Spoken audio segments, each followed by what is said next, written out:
Deep in the dense forest, rustling sounds mixed with hurried, ragged breathing rang out without pause. A figure hurried along a path covered in dry leaves, her legs trembling, yet she still forced herself to keep running. The young girl, terrified to the extreme, anxiously and tremblingly pushed aside the branches in front of her. Her panic-filled eyes darted around for a way out when suddenly a cold voice rang out behind her. "She's over there. Stop! Don't run!" Hearing those words, the girl was instantly seized by fear. Despair welled up in her heart as she thought, "This is bad. They've caught up after all. Run, I have to run fast." Thinking so, she immediately turned to flee. But before she could get far, her foot caught on a tree root. A shrill cry rang out as her small body fell to the ground, the noise immediately drawing the men behind her. One fierce-looking man instantly shouted, "She's here! Grab her! Don't let her escape again this time." Hearing that, the girl trembled, her hands clutching at the grass beside her as she thought in despair, "I'm afraid there's no escaping this time." Just as she was about to close her eyes and wait for what came next, a sharp metal object suddenly whistled through the air, grazing the man's face and leaving a long gash across his cheek. Then it embedded itself into the tree trunk behind him. Clang! The icy sound of metal striking would rang out. Startled, the man clutched his face and shouted palely, "Who are you?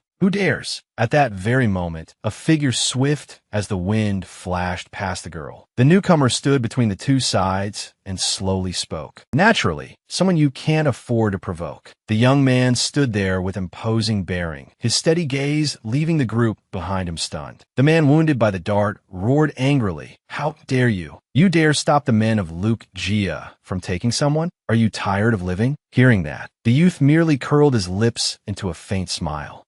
I was wondering who was acting so arrogantly. So it turns out to be the famous Luke Gia of Trannam. The moment he finished speaking, swish, a small stone shot through the air and struck the aggressive man right in the shoulder, making him go pale and scream, "Mother of, why is it always me who gets hurt every time?" As he spoke, he rolled onto the ground. The young man opposite him said coldly, "Go back and tell your masters in the clan that this young master is definitely saving this young lady." After saying that, he lightly pushed forward the sword in his hand. The cold gleam of steel made the three men in front of him too afraid to move. Seeing that none of them dared act, the youth shouted, "Why aren't you getting lost yet?" The other two hurriedly helped their companion and fled, not forgetting to leave behind a threat. "We will let you off for today. Just you wait." Once their figures disappeared completely, the girl behind him finally stammered, "Did you think?" Her soft voice, as faint as a mosquito's buzz, made the youth turn around. Lowering her head, she continued, "Thank you, young master, for saving me. I will definitely repay this life-saving kindness." Before she could finish, his large hand suddenly grabbed hers. The sudden action made her look up in confusion. He quickly said, "No need to thank me. What's important now is this. Come with me." Hearing that, she asked in confusion, "Where are we going?" He turned to look at her, his bright eyes sparkling as he replied, "Of course, we're running away." Who knew how much time had passed? Amid ragged breathing, one hand braced itself against a tree trunk. I really can't run anymore." She spoke while clutching her chest and panting. The youth beside her also removed his face covering and let out a soft sigh. "We should be safe for now. After running this long, they probably won't catch up to us. Rest a bit." After speaking, he enthusiastically pulled out a small pouch from inside his robe, then took out a soft white steam bun and bit into it. Meanwhile, she sat under the tree. Seeing that scene, her stomach immediately growled. The sound rang out clearly, making her blush in embarrassment and instinctively cover her stomach. Suddenly, a snowy white bun was held out in front of her. "Here for you." Hearing that, the girl looked up at him in surprise. While chewing, he said, "After running this long, you must be hungry too. I still have one bun left. Here, eat it." As he spoke, he kept chewing away. She hesitated for a few seconds before reaching out to take it. Thank you." The moment she bit into it, tears unexpectedly rolled down her cheeks. The sight made the young man pause slightly. He wondered, why would such a young girl provoke the Trannam Luke Gia and even be hunted down? She quietly explained, "Because I am the unmarried bride of Luke Gia. I didn't want to marry the family head, so I ran away from the marriage. If I'm caught and taken back, I'll definitely be killed." Hearing that, the youth fell into thought. A bride? I haven't heard that Luke Gia was planning a wedding lately. After a long silence, she asked in return, "Why do we have to run just now?" He set his slingshot on the ground and slowly explained, "Well, actually the one I knocked out just now was because of the slingshot. My moves were all just for show. This martial art of mine is basically cat scratch kung fu." Hearing that, she widened her eyes in surprise. "Huh." He shrugged and continued. "So if they noticed something was off and came after us, we definitely wouldn't have been able to escape." After hearing that, she couldn't help bursting into laughter. "Ha ha, you're really interesting." The young man crossed his arms and confidently said, "My name is Luke." He paused briefly, then continued, "My name is Tyrant. And you?" The girl smiled and replied, "My name is Tom." Suddenly he asked, "Where are you planning to go from here on?" Hearing that, she lowered her head slightly, her voice growing subdued. "I heard from my wet nurse that I was picked up in the Jiangnan region, in Ahang. I want to go there and find my family." Hearing that, Lai Tran eagerly suggested, "What a coincidence. I'm headed the same way. If you don't mind, let's travel together. It'll be more fun." Tom looked at him and smiled gently. At the same time, at the Tran Nam Luke Jia residence, a subordinate was kneeling as he reporting to master. "The young master has run away from home again." The person opposite him merely instructed calmly, "Immediately send people to search all along the bustling, lively areas. Remember, under no circumstances is the young master to be harmed." The man accepted the order and bowed his head. Yes, this subordinate obeys. On a busy, bustling street, Lai Tran walked ahead like a guide, speaking cheerfully as he went. "There's a small town up ahead. We've been walking for so long. You must be hungry too, right? How about we find a place to rest and eat something before continuing?" Hearing that, Tom nodded in agreement. After entering the inn, he relaxed and said, "Finally, we can rest comfortably for a bit." While the person opposite stretched lazily in satisfaction, she looked around like a little deer, her eyes full of curiosity. Seeing that expression, he propped up his chin and asked with amusement, "This is your first time leaving home and traveling far, isn't it?" She answered honestly, "Oh my first time being away from home." Hearing that, he enthusiastically vowed, "Then just wait until we get to Jinling. There's an even more bustling and lively place waiting for us there. Waiter." He turned his head and called loudly, "Coming right up. What would the two guests like to order?" The waiter hurried over briskly. He lowered his head seriously and studied the menu before choosing. "Let me see. 1 jin of soy braised beef, 1 pot of top-grade Longjing tea, and stir-fry 1 dish of prosperity filled with gold and jade." "Oh, right. Do you have fresh fish here?" At the question, the waiter quickly replied, "Yes, we do. It was just caught from the river, still very fresh." Hearing that, he nodded eagerly. "Then add 1 more dish of West Lake vinegar fish." The waiter immediately replied cheerfully, "Certainly. Please wait a moment. We'll prepare it right away." After ordering, Lai Tran tilted his head and asked with a smile, "You're starving, aren't you, Tam? Just wait a little longer. The food will be here soon." As he spoke, he gave her a gentle, considerate smile. That smile made her heart skip a beat. Her face flushed red with shyness as she stammered, "Oh, okay." But inwardly, she felt a little flustered. He suddenly started calling me so intimately. Then the person in front of her slowly spoke, "Lam Tom, forgive my boldness in asking this, but Luke Jia is the richest and most powerful family in Tran Nam. You were supposed to marry the master of Luke Jia. So why did you choose to run away?" Startled by the sudden question, she flinched. Then she fell into a long silence. After quite a while, Tom finally spoke softly, "Because I don't want to die like that in ignorance, nor do I want to live my whole life in fear and anxiety." Hearing that, the person opposite wiped the sweat from his forehead. "And no, that can't be. Maybe you've misunderstood. I've never heard any rumors about Luke Jia killing wives." At that moment, a string of memories surged in her mind. "Miss, be careful, hold it tight." That familiar voice rang out. Back then, Tom happily held a candied hawthorn stick, laughing as she ran along. In a sorrowful voice, she slowly recounted, "I grew up living in the side courtyard of Luke Jia. The wet nurse once told me she found me by the riverbank. All these years, Luke Jia has treated me very well. Although I lived in the side courtyard with the servants and had never stepped into the main residence or seen the family head. From childhood, I was given private tutors to teach me the qin, chess, calligraphy, and painting. The steward and the wet nurse both treated me like a young lady. If it hadn't been for the day I turned 17, when the wet nurse told me the truth, that Luke Gia raised me only so I could become the family head's concubine, would I have had to wait until the day I was killed to understand the truth? At this, Lai Tran frowned slightly. Your wet nurse. What exactly did she tell you? In response to the question, she slowly said, the head of Luke Gia is a cruel man. They say he was born suspicious, always doubting that the people around him will betray him. Killing wives, killing children, slaughtering subordinates. Those are all commonplace to him. The wet nurse said that every month, many corpses are carried out from the main residence. After hearing that, the person in front of her looked stunned. I think all of that is just baseless rumor. It can't be trusted. I wandered the Jianghu for many years and have heard of that head of Luke Gia before. He's said to be a talented and outstanding young man. Before he could finish, she slammed the table and shouted, impossible. Those are all things my wet nurse told me. How could she possibly lie to me?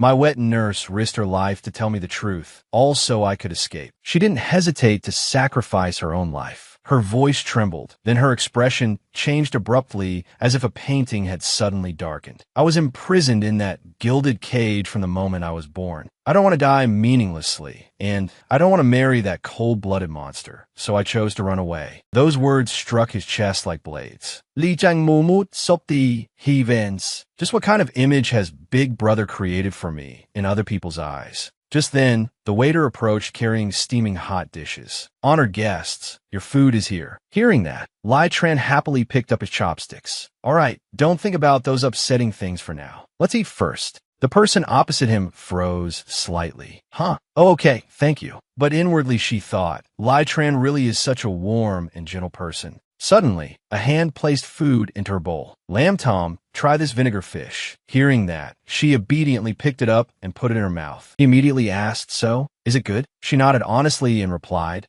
it's delicious. After a while, the table full of dishes had been completely wiped clean. He set down his chopsticks, rubbed his full belly, and let out a small burp. I'm stuffed. Can't eat another bite. Waiter, the bill. Hearing that, the waiter hurried over. Have the two honored guests finished eating? The total is 3 silver ingots. At that moment, he turned to the person across from him. Lam Tom, I accidentally lost my travel money. Can you cover it for now? Once we get a Lang Ton, I'll find a way to earn travel money for both of us. Hearing that, Mac Lam Tam looked blankly at him and asked Silver, what is that? The atmosphere in the inn suddenly sank into a frightening silence, and then he turned pale and exclaimed. After overhearing their conversation, the waiter looked left and right. You two, who's paying? Lai Tran's expression instantly became incredibly ugly. A few seconds later, a roar rang out, grab them. Don't let them run. How dare they dine and dash on my turf? Go after them. On the street at that moment, a married couple carrying a child turned to look. Meanwhile, Lai Tran grabbed Mac Lam Tom's hand and shouted, make way, help! The lady's eyes widened a little in surprise, but then he immediately turned into a narrow alley. Lam Tom, in here. Behind them, people kept shouting, stop right there. Hey! Suddenly, after looking around, one person called out, boss, they've run off. Hearing that, the leader couldn't help cursing. Damn it, they were just here a second ago. Where they run off to? Split up and find them for me. To think they dare dine and dash in my territory. They've got a death wish. In the deserted alley, the two of them were now hiding together inside a small shack. The sound of heavy breathing kept ringing out. He hurriedly covered her mouth with his hand and carefully looked outside. It sounds like the footsteps have gone farther away. But then the atmosphere suddenly turned awkwardly intimate. Her voice sounded flustered as she said, you lecher, take your hand off me right now. The person opposite her panicked no less. I'm letting go. Don't get worked up. Suddenly, smack! A crisp slap rang out, followed by a pained cry. Ow! Now the two of them were squatting by the roadside. Resting her chin on her hand, she softly asked, why were they chasing us just now? Hearing that, the person beside her, still bearing a bright red handprint on his face, fell speechless. Then, turning pale, he explained because we ate without paying. At that, Mac Lam Tom lifted her head blankly. Money. What exactly is that? I heard people mentioning it on the road, too. The person opposite her looked so helpless he nearly coughed up blood. You really don't even know what money is? Seeing Lai Tran like that, Her expression dimmed. Yes, I'm sorry. I was raised from childhood in a place where I didn't really understand much about how people deal with one another in the world. I must have caused you a lot of trouble. Seeing the person beside him look so aggrieved, she was almost about to cry. He quickly comforted her. No, that's not it. You shouldn't be upset. If that's the case. Suddenly, he snapped his fingers to get her attention. Then let me teach you a bit of common knowledge. When traveling to Jianghu, you have to be properly prepared. First, the thing the waiter asked us to hand over just now is called money. In other words, when traveling to Jianghu, the universal thing you use is money. If we eat, then we must pay the innkeeper the corresponding amount for the meal. Likewise, if we stay somewhere, we also have to pay the lodging fee. And when traveling, we must pay station fees or carriage fares. After hearing his explanation, she seemed to understand. But we don't have any money. The person in front of her looked as though he wanted to smash his head into a wall as he muttered, "We really are in a bad spot." Seeing that, she suddenly asked, "Then why didn't you bring money when you came out?" He looked at the person beside him and slowly explained, I lost my travel money while running just now." But inwardly, he kept complaining, "It's all because Big Brother sent people to block the roads along the way. That made me lose all the silver I brought." Hearing that, she suddenly grew worried. "Doesn't that mean we'll starve to death on the road?" Seeing the anxiety on her face, he quickly reassured her, "No need to panic. Up ahead is the most prosperous district in all of Langton. Once we get into the city, we'll naturally find a way to manage." After that, the two of them arrived at Jinling City. At that moment, a hesitant voice sounded out. So many people. Hearing that, the person beside her said calmly, "Of course. This is the busiest district in the whole city. In recent years, even the Hu people from the icy western regions have come here to do business. It's very lively. Come on, let's go into the city and have a look." As he spoke, Tran hurriedly pulled her along. That action made the other party blush bright red, and she cried out, "Let go! Don't you know men and women should not touch casually?" That was followed by a fateful smack. The person in front took another slap and stammered in panic, "I got carried away and forgot." 3 hours later, he collapsed heavily onto the ground, his face pale as he kept muttering, "No, I can't do this anymore. I am starving. Merchants really are black-hearted. They only gave me 3 taels of silver. Who knows when we'll ever scrape together enough travel money at this rate." Beside him, the girl puffed out her cheeks, distracted, though her hands were still playing with a blade of grass. At that moment, he shouted, "Outrageous! Even the servants in my household get at least 1 tael of silver a month. Truly, when a tiger falls to the plains, even dogs dare sneer at it. How can this make any sense?" Over on Mac Lamb Tom's side, she had already woven a little grass rabbit. Just then, a mother and child walked over. "Miss, how much is this?" Not far away, he was still muttering angrily, "No, I have to think of some way to quickly earn enough travel money. But what exactly can make money fast?" Suddenly, a hand poked him in the back. Startled, he hurriedly turned around. "Huh?" A fair hand held out a copper coin as she asked uncertainly, "Is this money?" The moment he saw it, he was shocked. "Huh? Where did you get that?" Flustered, she explained, "I was just sitting over there weaving a rabbit out of grass. An older woman took the rabbit and G gave me this." Suddenly, a large hand grabbed hers, and he said excitedly, "Lamb Tom, you're a genius. I thought of a way for us to make money fast." Hearing that, she allowed a confused huh, not understanding a thing. Then the two of them threw themselves into doing business. Don't miss it as you pass by. Handmade woven rabbits, 2 copper coins each, or 3 for 5. No cheating here. Lai Tran held up a flag and called out energetically, "Little one, want to buy a grass rabbit?" But at the same time, the person behind him was nervous and worried the whole time. Suddenly, a small child rushed over, startling Mac Lamb Tom badly. "Vous wait a moment." But the child said excitedly, "Big sister, I want a rabbit too." On his side, he skillfully handed one over and gently reminded him, "Once you take it, you can't bear to put it down again." Just then his voice rang out, "Lamb Tom." A big hand passed over a few coins as he carefully instructed her, "Keep the money from our sales safe. Once we are more, we'll go buy buns to eat." Hearing those words, she froze for a moment, not quite able to keep up. "Huh?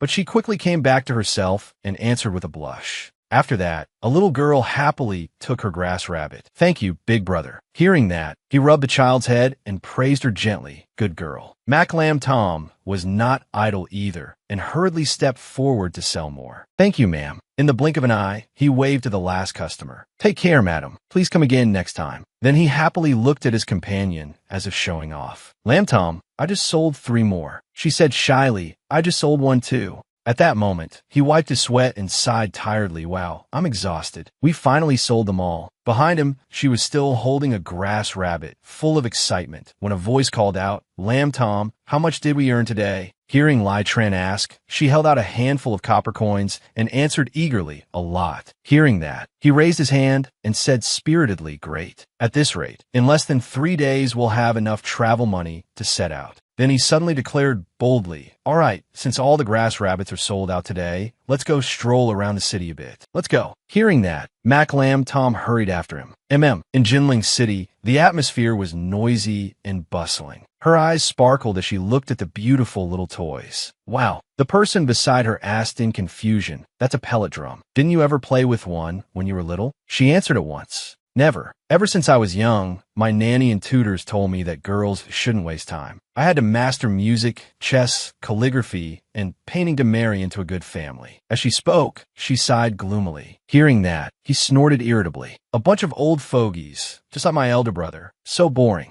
Suddenly, a hand pointed in another direction. "It looks like there's something fun over there. Let's go take a look." He immediately changed his mood. "Come on, let's go see." Suddenly, something caught her attention.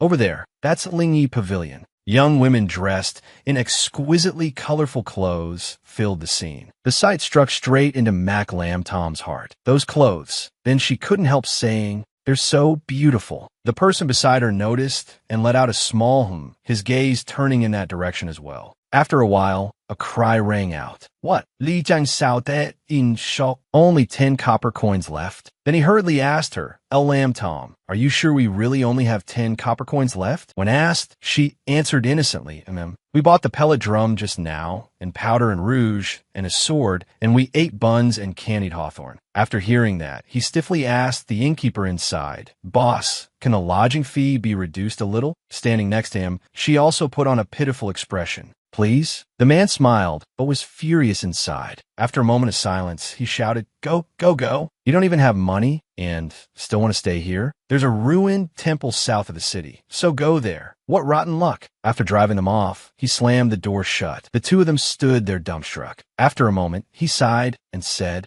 "It's fine. Don't be discouraged. Didn't the innkeeper say there was a place to stay south of the city? Let's go take a look while it's not dark yet. We can also stroll around the east side of the city a bit. Come on. Tomorrow, once we are more." Seeing how optimistic the person before her was, she couldn't help thinking to herself, Lai Tran really is such an optimistic and gentle person. If I had to marry someone so gentle, that would be nice. But then she suddenly pinched her own face and hurriedly chased the thought away. What am I thinking? That's far too improper. That night, the two of them arrived at the abandoned temple the innkeeper had mentioned. Looking at the dilapidated scene, Lai Tran stammered a little. "Tish, this really is a ruined temple." The fire crackled softly. The two sat next to each other as the atmosphere suddenly turned strangely silent. At that moment, he spoke. "Right, Lamb Tom, I bought you a gift." Hearing that, she went blank for a moment. "This?" Her eyes wavered as she asked, "Is this for me?" Looking at the outfit in her hands, she still could hardly believe it. The person opposite her quickly urged, "Clothes from Lingyi Pavilion. I went to buy them while you were eating wontons. Hurry and go inside to change and see if they fit." Outside, he waited silently. Suddenly, a voice sounded out. I've changed." Hearing that, Lai Tran turned to look.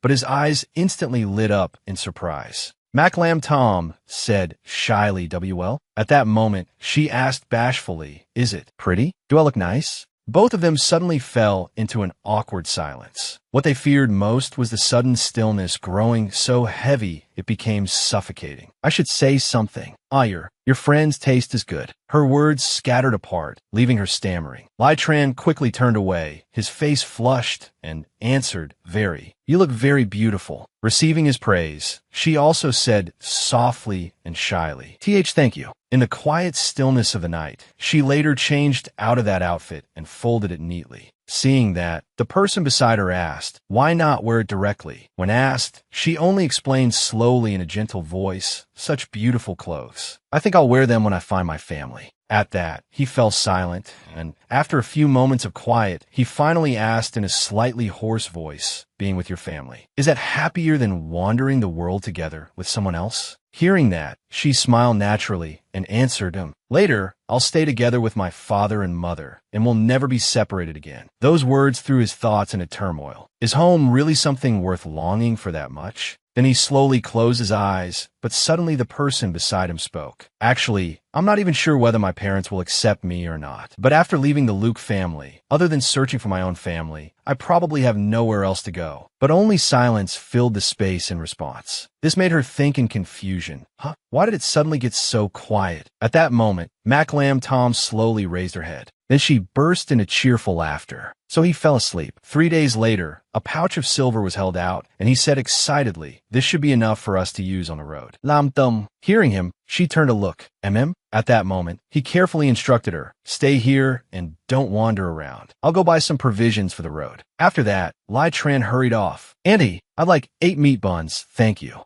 After receiving the buns, he cheerfully left. But suddenly, an alarm sounded in his mind. Something's wrong. Why does this feel so strange? His gaze immediately turned cautious. We're being followed. This is bad. I forgot that Jinling is one of the Luke family's main spheres of activity. We've been brazenly selling things in the marketplace these past few days. We must have been noticed by my elder brother's men. At that same time, not far away, a shadow was secretly observing. Meanwhile, a voice rang out. "Miss, please wait. I can see your bones are extraordinary. You're clearly a martial arts prodigy. Would you like this secret manual? Buy 1 and get 5 free right now." A man had come over to peddle his wares. Hearing that, she actually pondered it seriously for a moment. This is really amazing. But before she could finish, a hand grabbed her and pulled her away. Lamtum, hoodie. That sudden action left her standing there blankly. Elsewhere, hurried footsteps thudded, and a figure said in alarm, "Where are they?" Another person came closer. "We've lost them." Hearing that, the first man immediately ordered, "Contact the master at once. I'll gather the people in the city and search carefully." In such a short time, they can't have gone far. At the same moment, behind a wall, a figure was hiding cautiously. After observing for a while, he spoke in a worried voice. "We've been discovered by the Luke family." Hearing that, the person beside him began trembling in fear. But the one in front frowned and said, "We can't go to the carriage either. The Luke family has definitely sent people to lie in wait there for us. A large part of the Luke family's business is in Jinling. We must have been spotted by their informants while selling things in the market." Hearing those words, Mac Lamb Tom's face turned ugly, and she cried out, "What? But we already paid the carriage driver just now." Then what are we supposed to do now? The more she spoke, the more panicked she became. But the person in front of her quickly soothed her. "Don't panic. Right now, the whole city is definitely full of people sent by the Luke family to find us. We absolutely can't leave during the day. We can only escape under cover of darkness." Hearing that, she nodded in agreement. All right. After coming up with a plan, Lai Tran became optimistic again and started walking. "We'll cross that bridge when we come to it. Let's change clothes first so we don't attract attention." But the person behind him sank into gloom and self-reproach. "It's all because of me. I've even dragged Lai Tran into being hunted down with me." But when she turned to look at him, he was also inwardly lamenting, as expected of my elder brother. He guessed from the start that I would come to Jinling and had people waiting in advance. At that thought, an image appeared in his mind of a little demon holding a trident and chasing after him, cackling wickedly. With tears nearly falling, he wailed, "I only want to roam the Jianghu. Elder brother, please let me go." At night, sky lanterns slowly rose into the air, creating a hazy scene. At the east gate of Jinling City, a carriage had long been waiting. At that moment, a soldier stepped out and shouted loudly, "Whoever's behind, if you're not leaving, the city gate is about to close. Move it, all of you." At the same time, a hurried voice answered, "Coming, coming." Lai Tran quickly stepped forward. "Sir, please wait. We need to go out." Suddenly, a shout came from behind. "Hey, wait." Both of them stiffened instantly in tension. Seeing this, the guard could not help asking, "Why are the two of you dressed so strangely? Where are you leaving the city for? Take off your bamboo hats and let me see." As he spoke, he walked toward them. At that moment, her whole body seemed petrified, and the sound of her breathing grew ragged. Suddenly, Lai Tran stepped in front of her and held out a bit of silver with both hands. "Yes, sir. This is my younger sister. She caught a chill and can't be exposed to the wind. I beg you, sir, please show mercy and let us leave the city. This little bit of money is a token of respect." At the same time, she hurriedly stepped back. The guard's eyes lit up at the sight of the money. "Oh, so the boy needs to travel? Go on then. Today, this young master will open the way for you. Outside, at the edge of the woods, the sound of panting rang out without pause as two figures ran with all their strength. At that moment, Mac Lam Tam leaned against a tree. Standing not far away, he hurriedly said, "No, let's rest for a bit." Mac Lam Tam took off her hat and sighed in exhaustion. "Are we safe now?" After calming himself, the person opposite her said seriously, "Only for now. We need to leave this place as soon as possible. I've already arranged for a carriage outside the city to pick us up. Let's hurry." Meanwhile, a coquettish young woman was saying, "Have another drink, my lord." Suddenly, a subordinate appeared. "Master, we found the young master's whereabouts." Hearing that, the other man cried out in surprise, "Oh, where did you find him?" The subordinate quickly replied, "In Jinling City. The young master is with a woman." Tonight, they quietly left the city. "Should we make a move?" Hearing that, the man before him said coldly, "Have Huang Quan and Du Xie follow them as well. Start preparing." The subordinate hurriedly replied, "Yes." As soon as the man left, his smile turned strange, and he thought to himself, "Luke Lai Tran, your day of death has come." Beneath the dim moonlight, a shout echoed through the forest. "What did you say?" The driver said apologetically in confusion, "I'm truly sorry. You too. We're about to leave Jinling's territory, and I really can't go any farther." Hearing that, Lai Tran grew anxious. "This place is barren wilderness. How are the two of us supposed to go on from here? Are we supposed to sleep out in the open?" While he was tense, Mac Lam Tom was instead looking around with excited curiosity. The driver replied awkwardly, "There's a small town not far ahead. The two of you can stay there for the night. Tomorrow, you can hire another carriage in town and continue on. I'm really sorry, but my wife made me promise I had to be home before dark, or else I'll be kneeling on the washboard." But just then, a voice cut him off. "Enough. I can't be bothered arguing with you. If that's the case, then go." Having been given permission, the driver rejoiced. "Thank you, sir, for understanding. This humble one is deeply grateful." As soon as he finished speaking, he whipped the carriage around and sped off like the wind. Seeing this, Lai Tran could not help grumbling irritably.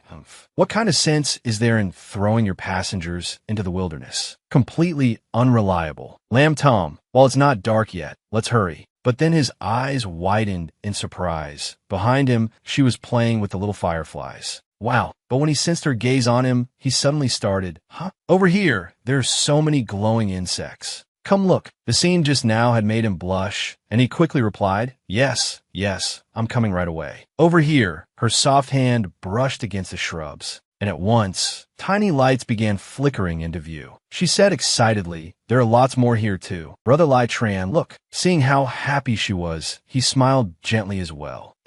Mak lam tâm kep keeping with Dao Lai. Wow, there's so many over here too. Ha, there are some here as well. But after 2 hours, Lai Tran's face had turned pale. Snapping a branch in anger, he said, "Damn it, we were tricked. We've already walked 10 li, and we haven't even seen a single house, let alone a town." She asked worriedly, "Are we going to have to stay here tonight?" Hearing that, he replied softly, "No. This place is very far from Ling City. Very few people live here, and I'm afraid there are plenty of snakes and wild beasts. Sleeping out in the open would definitely be dangerous." Hearing this, she hesitated. "Then what do we do?" But suddenly her eyes lit up, and she thought, over there, that's... Then she hurriedly called out, "Lai Tran, there seems to be a house over there." Seeing where she pointed, he cried out excitedly, "It really does seem like it. Let's go take a look." Hearing that, the person behind him answered eagerly, "Okay." Inside the house, a young woman was sitting outside. Then a voice rang out, "Excuse us. We've come from Jinling, and since it's getting late, we'd like to ask to stay here for the night. Would that be convenient?" Hearing this, the woman replied generously, Of course. Travelers have come from afar." Inside, a figure brought over cups of water. "Miss, have some tea. We just happened to catch a rabbit today, so I'll go cook now."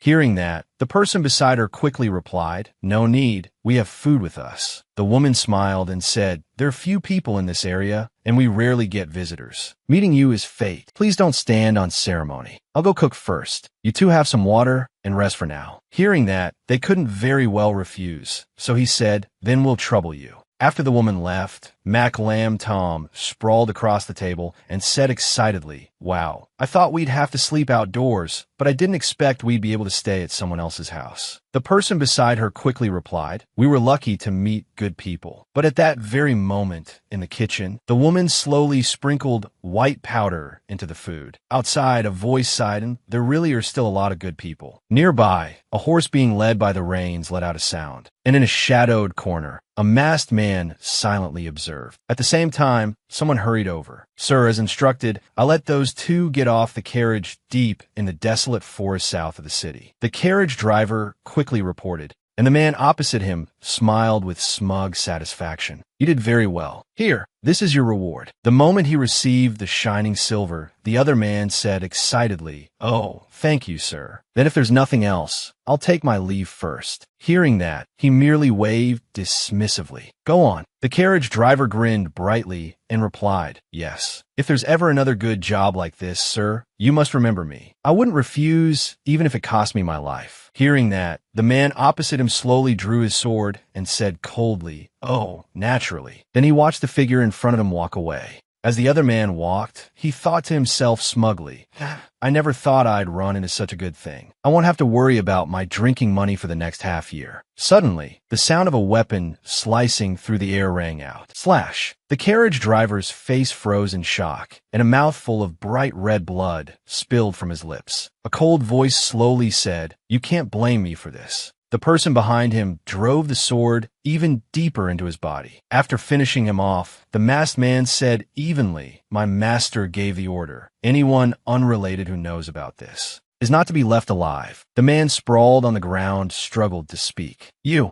but he could only watch helplessly as the other man walked away. The sound of footsteps in the night echoed steadily. At that moment, rain suddenly began to pour from the sky. Lytran looked outside in confusion. "Strange. It was fine just a moment ago. Why is it raining all of a sudden?" Then a voice said, "The weather in the mountains changes easily. The food is ready. Guests, please eat plenty." Hearing this, the two of them immediately forgot about the buns they had bought during the day, their eyes fixed eagerly on the steaming dishes on the table. It looked delicious. He hurriedly said, "Thank you so much." Beside him, Maclam Tom also said, "Big sister, you should eat with us too." But standing outside the doorway, the woman only smiled and said, "My husband and I already ate in the kitchen. Please don't be polite. People rarely come to this house, so don't stand on ceremony. Eat while it's hot." Hearing that, the two inside couldn't help exclaiming, "Wow." Then a hand slowly reached forward with chopsticks. "Then I'll eat first." The person opposite said excitedly, "I'll start too." But just as he opened his mouth, his eyes narrowed in suspicion. At the same moment, seeing that the person in front of him was about to eat too, he quickly stopped her. "Wait." Ignoring her confusion, he hurriedly picked up the food and lifted the bowl to smell it. Realization struck him at once. "As I thought, it's heartbreak grass." Then he urged quickly, "Lamb Tom, we have to go." Hearing that, she said blankly, "Go?" At this, Lytran frowned warily and explained, "This dish has definitely been laced with heartbreak grass. It's an extremely poisonous herb with violent effects. Anyone who eats it will die in a very short time. Heartbreak grass itself carries a faint rotten stench. People who use it usually add a second ingredient to conceal that smell, but when the two are mixed, it instead creates a distinctive odor. That smell is the sign of heartbreak grass." Hearing that, she froze. "What?" But he immediately seized her hand. "There is definitely something wrong with this family. While they still haven't noticed, let's slip out through the back door." Suddenly another voice rang out mockingly. "Well now, the little miss knows quite a lot." It turned out the woman had been watching them for who knew how long. Hearing the voice, he turned around. The man beside her, carrying a large blade on his shoulder, said calmly, "Since we've already been found out, it seems there'll be no avoiding bloodshed tonight." At the same time, the woman beside him said viciously, "Such a pretty little girl. How about sister my sends you to the underworld first?" Then she pulled out a small knife and slashed fiercely forward. Maclam Tom was caught off guard by the attack. The person beside her shouted at once, "Lamb Tom," but blood had already sprayed everywhere. Blood dripped down from an arm drop by drop. Lai Tran was trembling with rage. The sound of rapid, ragged breathing filled the air. He had stepped in front of Mac Lam Tom and taken a blade for her. The person behind him was still too shocked to react. Lai Tran, the person opposite, slowly said, "Just who are you people?" Blood kept dripping onto the cold ground. The woman, now holding another weapon, said arrogantly, "Obviously, we're the ones here to take your lives." Hearing that, she clutched him anxiously. "Brother Lai Tran, you're hurt." Suddenly, he turned his head.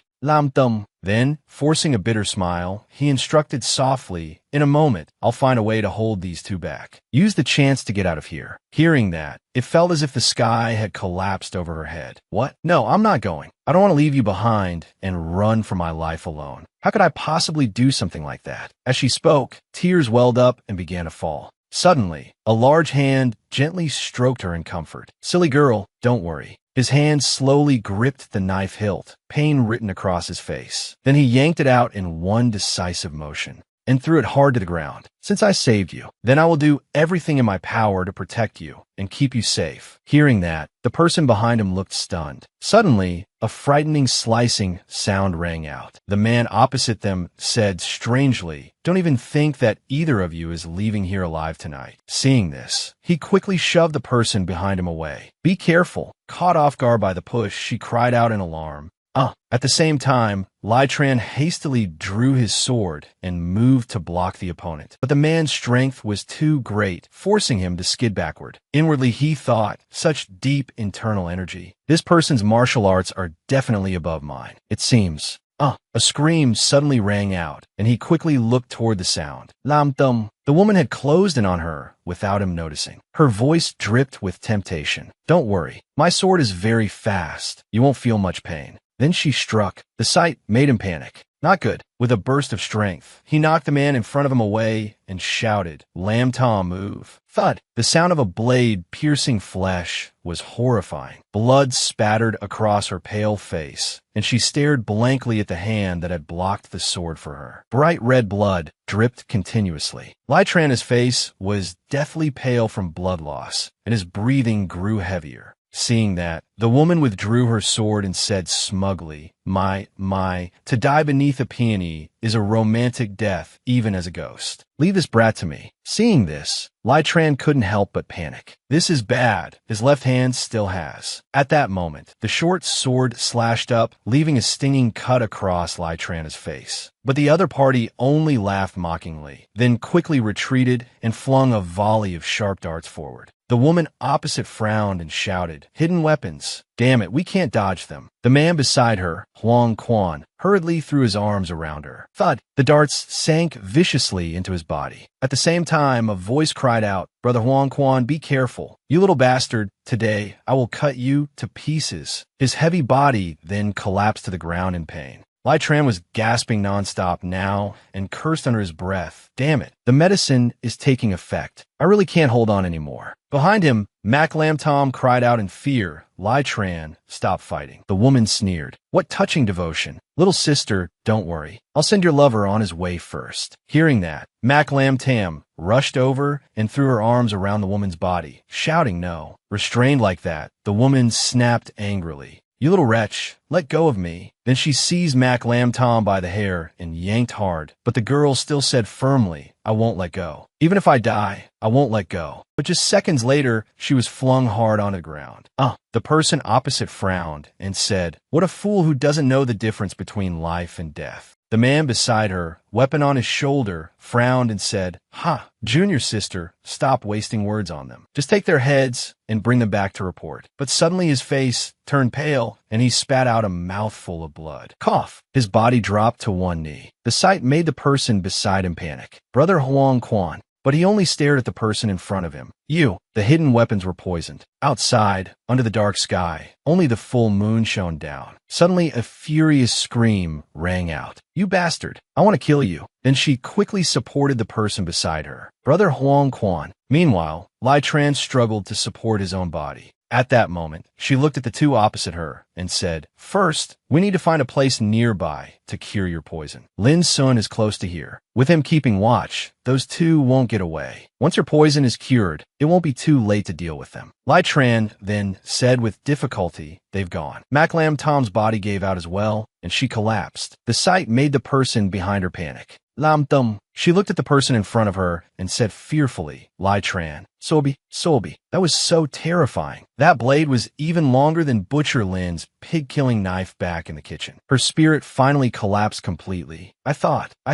Then she suddenly threw herself into his arms. "I thought we were going to die here today." At the same time, a sharp pain shot straight to his brain, making him think to himself, "It hurts." Then he forced himself to say, "Silly girl, I told you to run, and yet you stayed behind and dragged me down. I already said it. Since I saved you, I'll do everything I can to protect you and keep you safe." As he spoke, he looked straight into her eyes. Suddenly she remembered. Your hand is bleeding so much." As she spoke, she lifted the hand that had blocked the sword for her with both of hers. Seeing this, the person in front of her only said lightly, "It's nothing. The most important thing now is to leave this place immediately." The poison in the food was heartbreak grass, but after being diluted and then smeared onto the hidden weapons, the toxicity must have weakened quite a bit. Once those two cure the poison and come back, we won't have any way to escape. Then the two of them immediately rushed into the forest. The sound of panting filled the air. Lai Tran didn't forget to remind her, "Lam Tom, watch your step." The rain was still pattering down. Suddenly the person in front stumbled, and the sight made Mac Lam Tom panic. "Li Jiang." But the person opposite clutched his body in pain and thought to himself, as expected, "I was poisoned. This time it's bad." Then he hurriedly said,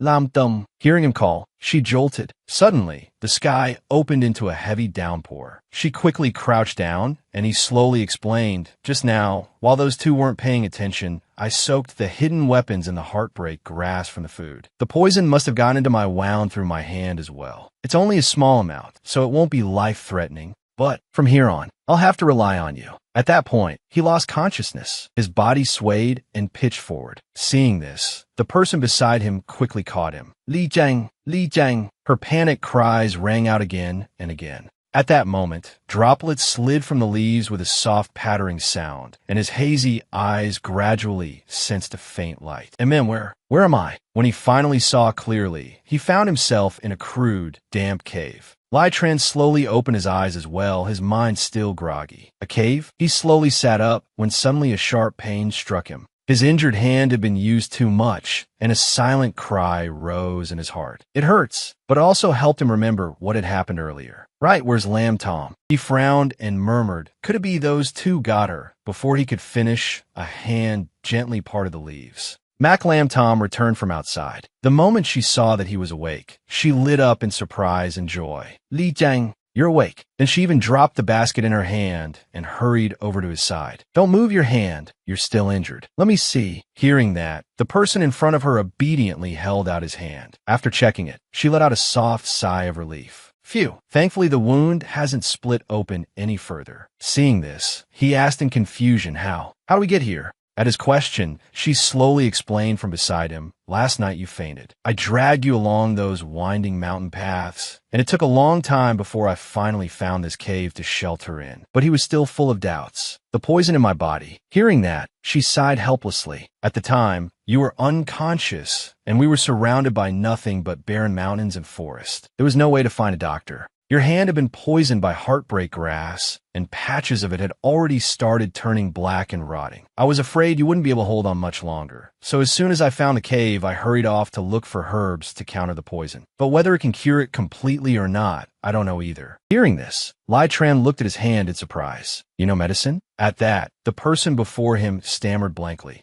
I've never studied it before. It's just, when I was little, I was always in the Luke family's inner courtyard. One day, after finishing my needlework lessons, a young boy climbed over the wall from outside. He happened to fall right in front of me. Seeing how bored I was, that boy played with me and told me all sorts of interesting stories about the outside world. When he left, he gave me a copy of a herbal compendium. After that, whenever I had free time, I would take it out and read it. Over time, I ended up remembering 70 or 80% of of its contents. It's just that boy never came again after that day. Yesterday, when you were poisoned and unconscious in my panic, I tried the detox methods in the book. I didn't even know whether they'd work. But now it looks like they probably did. With that, she broke into a sincere, delighted smile. That sight made the person opposite her flush red. Inwardly, he thought, so cute. Thump, thump. His hand moved to his chest. His heart was pounding too fast. Ow. His face immediately twisted in discomfort. Sang tat, mak lam tum panik. Idiot, don't touch there. Then she quickly stood up. Your chest wound still hasn't been bandaged. If the wound is left like this, it'll stick to your clothes. You wouldn't wake up no matter what, so I didn't dare go too far. Last night, after treating the wound on your hand, I just slept carelessly for a bit. As she spoke, she hurriedly pounded the medicine.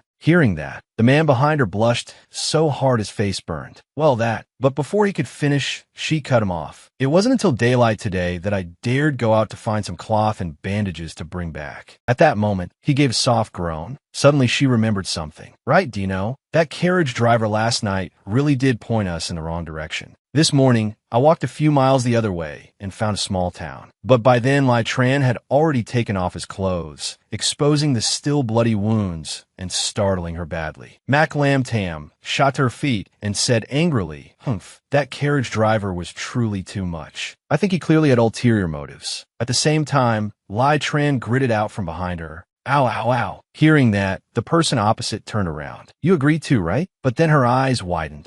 Hearing her scream, Tran looked up blankly. Oomph. Then her stammering voice rang out. Why you. But the man opposite her still looked confused. What? You shameless rogue. How can you bare your chest in front of a girl like this? Where's your sense of propriety? Then she hurled the bowl of mashed medicine straight ahead. It smacked directly into his head. He toppled backward at once. Ow. But you said you were going to bandage my wound. How else was I supposed to do it without taking my clothes off? I'm innocent here. He protested aggrievedly. After a moment, her worried voice sounded out. Hey, are you ready? I'm starting now, okay? She was so nervous her eyes were squeezed shut, both hands clutching the strip of cloth. That scene left the man in front of her dumbfounded. Her quiet sighs kept escaping as she quickly and carefully wrapped the wound for him with the cloth. Her hands kept circling around him a few more times. After a while, she asked hesitantly, Is it done? But when no answer came, she cracked one eye open to peek. How did it end up like this? Her eyes went blank. Tran had both his arms wrapped up by her, and with a pale face he said, I don't feel so good.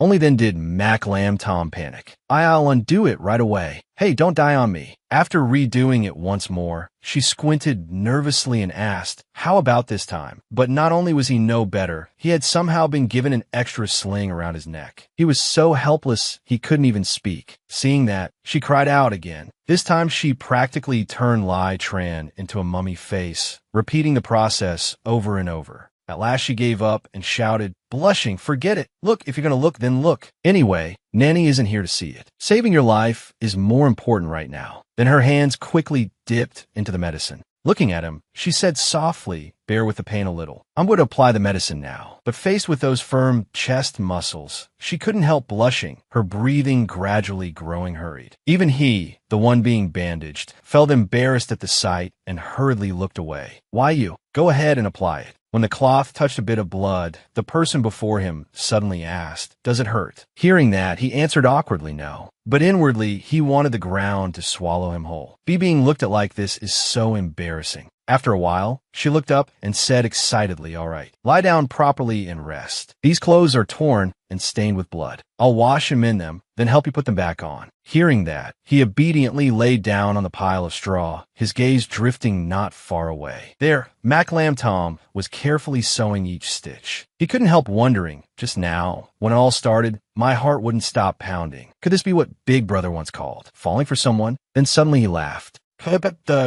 Spoke the Tao. Hearing his laughter, Mac Lam Tom turned to look at him, her face innocent and full of confusion.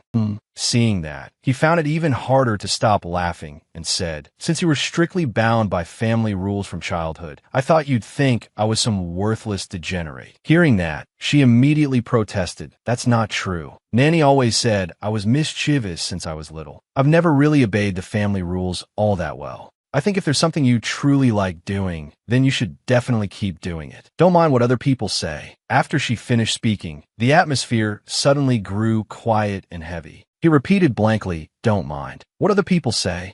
Besides, I think the section about all those herbs in that herbal compendium is really interesting. Hearing those words, his eyes suddenly trembled. Huh, really? You think it's interesting too? The person opposite hurriedly said, I used to take it out and read it a lot too. I learned a lot of medical knowledge from it, like how bitter xinshan cools and detoxifies. And there's also that herb used to gather fragrance and dye cloth. Every herb has different effects. It's all so interesting and varied. Seeing how eager she was to learn, he spoke up. Actually, there are even stranger kinds than those. Hearing that, Mac Lam Tom immediately turned into a student listening attentively. For example, oleander. Its blossoms are clearly gorgeous, and yet it's lethally poisonous. Humans or animals only need to accidentally eat it or touch it, and their lives can immediately be put in danger. Hearing this, she couldn't help exclaiming, so there are really that many strange and bizarre things. What else is there? At that, Lai Tran slowly continued sharing what he knew. The towns in the south are damp and gloomy, which makes bacteria easy to grow. In fact, under heat, many kinds of bacteria can produce toxins that cause hallucinations in people. Suddenly, the person beside him cried out, I remember when I was little, Nanny once fed me a plate of mushrooms. After eating them, I saw fairy maidens dancing all around me. Could that have been poisoning that caused hallucinations? As she spoke, she vividly recalled the scene from back then. After hearing that, he suppressed a laugh and said, in that case, yes, you probably were poisoned. Getting that answer, she immediately cried out, oh no. If you get poisoned, can it make you stupid? As she spoke, she grabbed her head in distress. Seeing that, he simply patted her head gently. Silly girl, don't worry. It only causes temporary hallucinations. If you want to hear more later, I'll tell you bit by bit. At that, the person opposite him regained her composure and replied excitedly. But suddenly his expression changed. He quickly gestured, this is bad. It sounds like someone's coming this way. Outside the cave entrance, cursing rang out. Damn it, bang. A foot crushed a stone on the ground. I refuse to believe those two grew wings and flew away after just one night. At that moment, Huang Quan angrily ordered his subordinates, search everything within a 10-li radius. Even if you have to dig 3 feet into the ground, find those too. If you can't find them, then don't bother coming back. At the same time, a dark red figure stepped forward. Senior brother, don't be so hasty. Given their condition, they probably still haven't left Jinling's borders. As long as they're still in Jinling, no matter how they hide, we'll find a way to locate them. As soon as those words fell, the two hiding inside tensed up, their racing heartbeats pounding loudly. Outside, he sat down, his face incredibly gloomy. Damn it, this forest is too big. And on top of that, Linson already knows about how that man got away before. But at that moment, she noticed something. Then she suddenly laughed. But the man opposite her kept muttering, we have to find him before the master finds out. To be safe, we need to send more people to search. Suddenly she said leisurely, Senior brother, there's no need to be that tense. As she spoke, she stepped forward and placed a hand on his shoulder. Then she slowly knelt down beside him and whispered, there are still half-burned firewood pieces in here, and there are no people living anywhere in this forest. So who exactly spent the night in this cave? Hearing those words, Mac Lam Tom's heart jolted. We've been discovered. Huang Quan immediately stood up and said loudly, Junior sister, you think they stayed here last night? The person beside him answered calmly, it's possible. These embers are still a little warm. They probably left not long ago. If we surround the area and search now, we'll definitely find them. Hearing this, he was overjoyed. Good. You lot, search the surroundings thoroughly. Better to kill the wrong person than let anyone slip through. The two subordinates outside hurriedly answered, why yes. At the same time, he hastily added, remember, be quick. But suddenly a voice interrupted, wait. A hand lifted lightly into the air. If you're going to search, then shouldn't you search this cave too? Hearing those words, Lai Tran's eyes narrowed, while the person beside him trembled nonstop in fear. Hearing that, Huang Quan sighed. Ah, junior sister, leave a small matter like this to your senior brother. You just rest. With that, he started walking deeper into the cave. The sound of his footsteps echoed everywhere, throwing the people hidden in the corner into a panic. We're dead for sure this time. Then suddenly a voice rang out. I was wondering what it was. So it's leader Huang Quan. At the same moment, the footsteps abruptly stopped, and the two of them hurriedly looked toward the cave entrance. A figure had appeared at some unknown moment. Why aren't you out searching for people? Why are you standing here chatting instead? The moment he saw the newcomer, Huang Quan ground his teeth in anger. You Lin Sun, don't spout nonsense. We've already found a trail of those two, and people have been sent after them already. We'll find them within 3 shurchen at most. Hearing that, the man called Lin Sun only said indifferently, Oh, yesterday you let 2 powerless weaklings escape, and even now you still haven't found them. I wonder what the master will think when he hears that. Huang Quan grew even more furious. Don't you dare twist black into white. What happened last night was sudden. Ah, hearing this, the woman beside him hurriedly started to speak, senior brother. But before she could finish, Lin Sun cut in. Enough. The master sent me to supervise the 2 of you. Now the targets have escaped, and instead of pursuing them, you're wasting time here. I wonder whether I should go back and report this or not. The person opposite him frowned and cursed, Bastard you. But the woman beside him quickly grabbed his hand to stop him. Senior brother. Then she lowered her voice and said to the man opposite, Oh, Lin Sun Gij, we only searched this cave a bit more carefully because it seems suspicious, that's all. Hearing that, he only said coldly, Fine. I just got word that those 2 showed up in Shangxi town this morning. Hurry down the mountain and look for them. Don't let the master find out, or I'll be punished along with you. Though unwilling, she still had to flatter him. Then thank you, Lin Sun Gij, for the reminder. We'll head down the mountain at once. As for the man beside her, he looked like a volcano on the verge of erupting. As they turned and left, Lin Sun suddenly looked toward the cave. A strange smile curled at his lips. Inside, the 2 of them seemed to finally cast off a heavy burden. Pale-faced, Lai Tran said, You're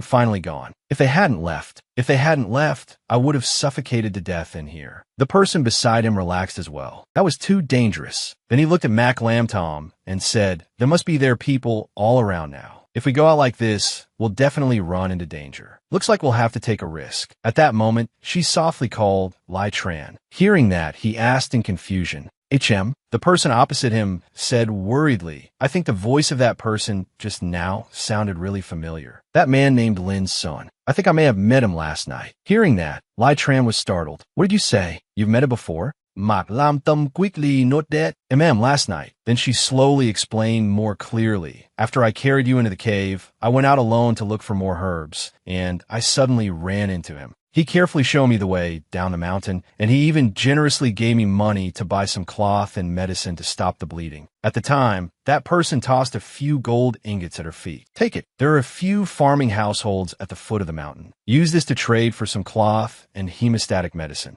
After hearing that, he couldn't help wondering, but isn't he one of those 2 people's accomplices? The person opposite him only shook her head and said, Actually, I'm not completely sure it was the same person from last night. At that time, he was sitting in the shadow of a tree, and his whole body was hidden. I couldn't see him clearly. It's just that the voice earlier sounded a lot like the voice of the person from last night. Maybe I was mistaken. At that, he hurriedly stood up. No matter what, we have to leave here quickly. Once they've searched the forest, they'll search the town too. If that happens, it'll be too late. Hearing that, she answered seriously as well. I'll go pack our things. At the foot of the mountain, in Shangxi town, people bustled back and forth. The sound of whispered chatter rose nonstop. Not far away, he wore a face covering and observed the scene outside. Damn it, these people move fast too. The person behind him anxiously clung to his arm. Suddenly, he called softly, Lam Tom. At the same time, a fair hand reached out and suddenly yanked Mac Lam Tam away before she had time to resist. Meanwhile, the man beside her remained completely unaware and kept talking on and on. Don't panic. Just follow me later. It'll be fine, cough, cough. I'm here. Nothing will happen. But when he looked behind him, there was no one there anymore. Lai Tran immediately began to panic.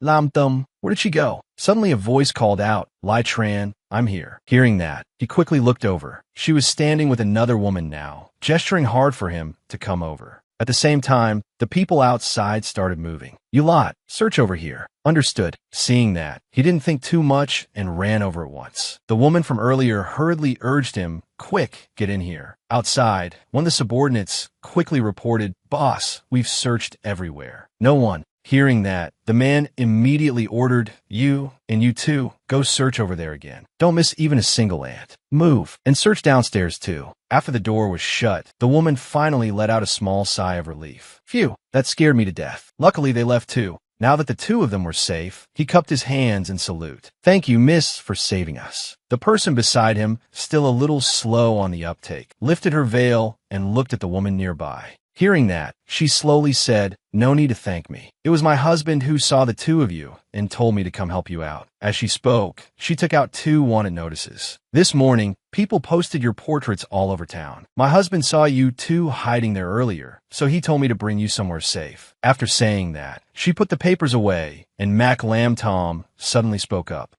Thank you, miss, for helping us. Hearing that, he could only feel helpless at his companion's delayed reaction. Silly, you should be calling her madam now. Seeing this, she quickly said, you two don't need to be so polite. Please come inside and rest. Once my husband returns, we can discuss things further. As soon as the door closed, Mac Lamb Tom's sigh rang out.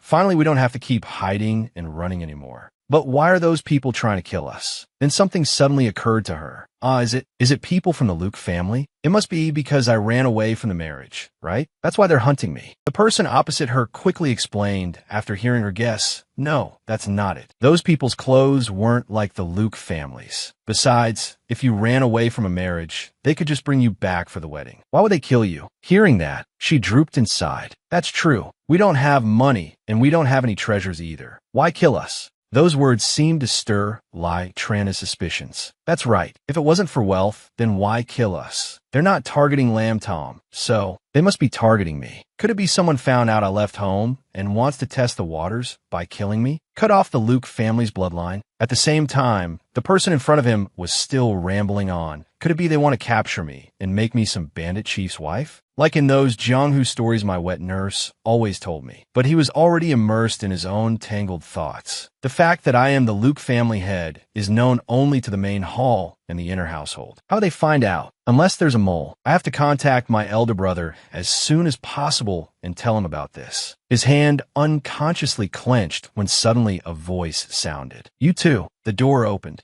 and the woman entered, followed by a handsome man. My husband is back. She hurriedly pulled the man beside her over. Come, let me properly introduce him to you. This is my husband, Taini Dyke Mock. Hearing that, Mac Lamb Tom couldn't help being surprised.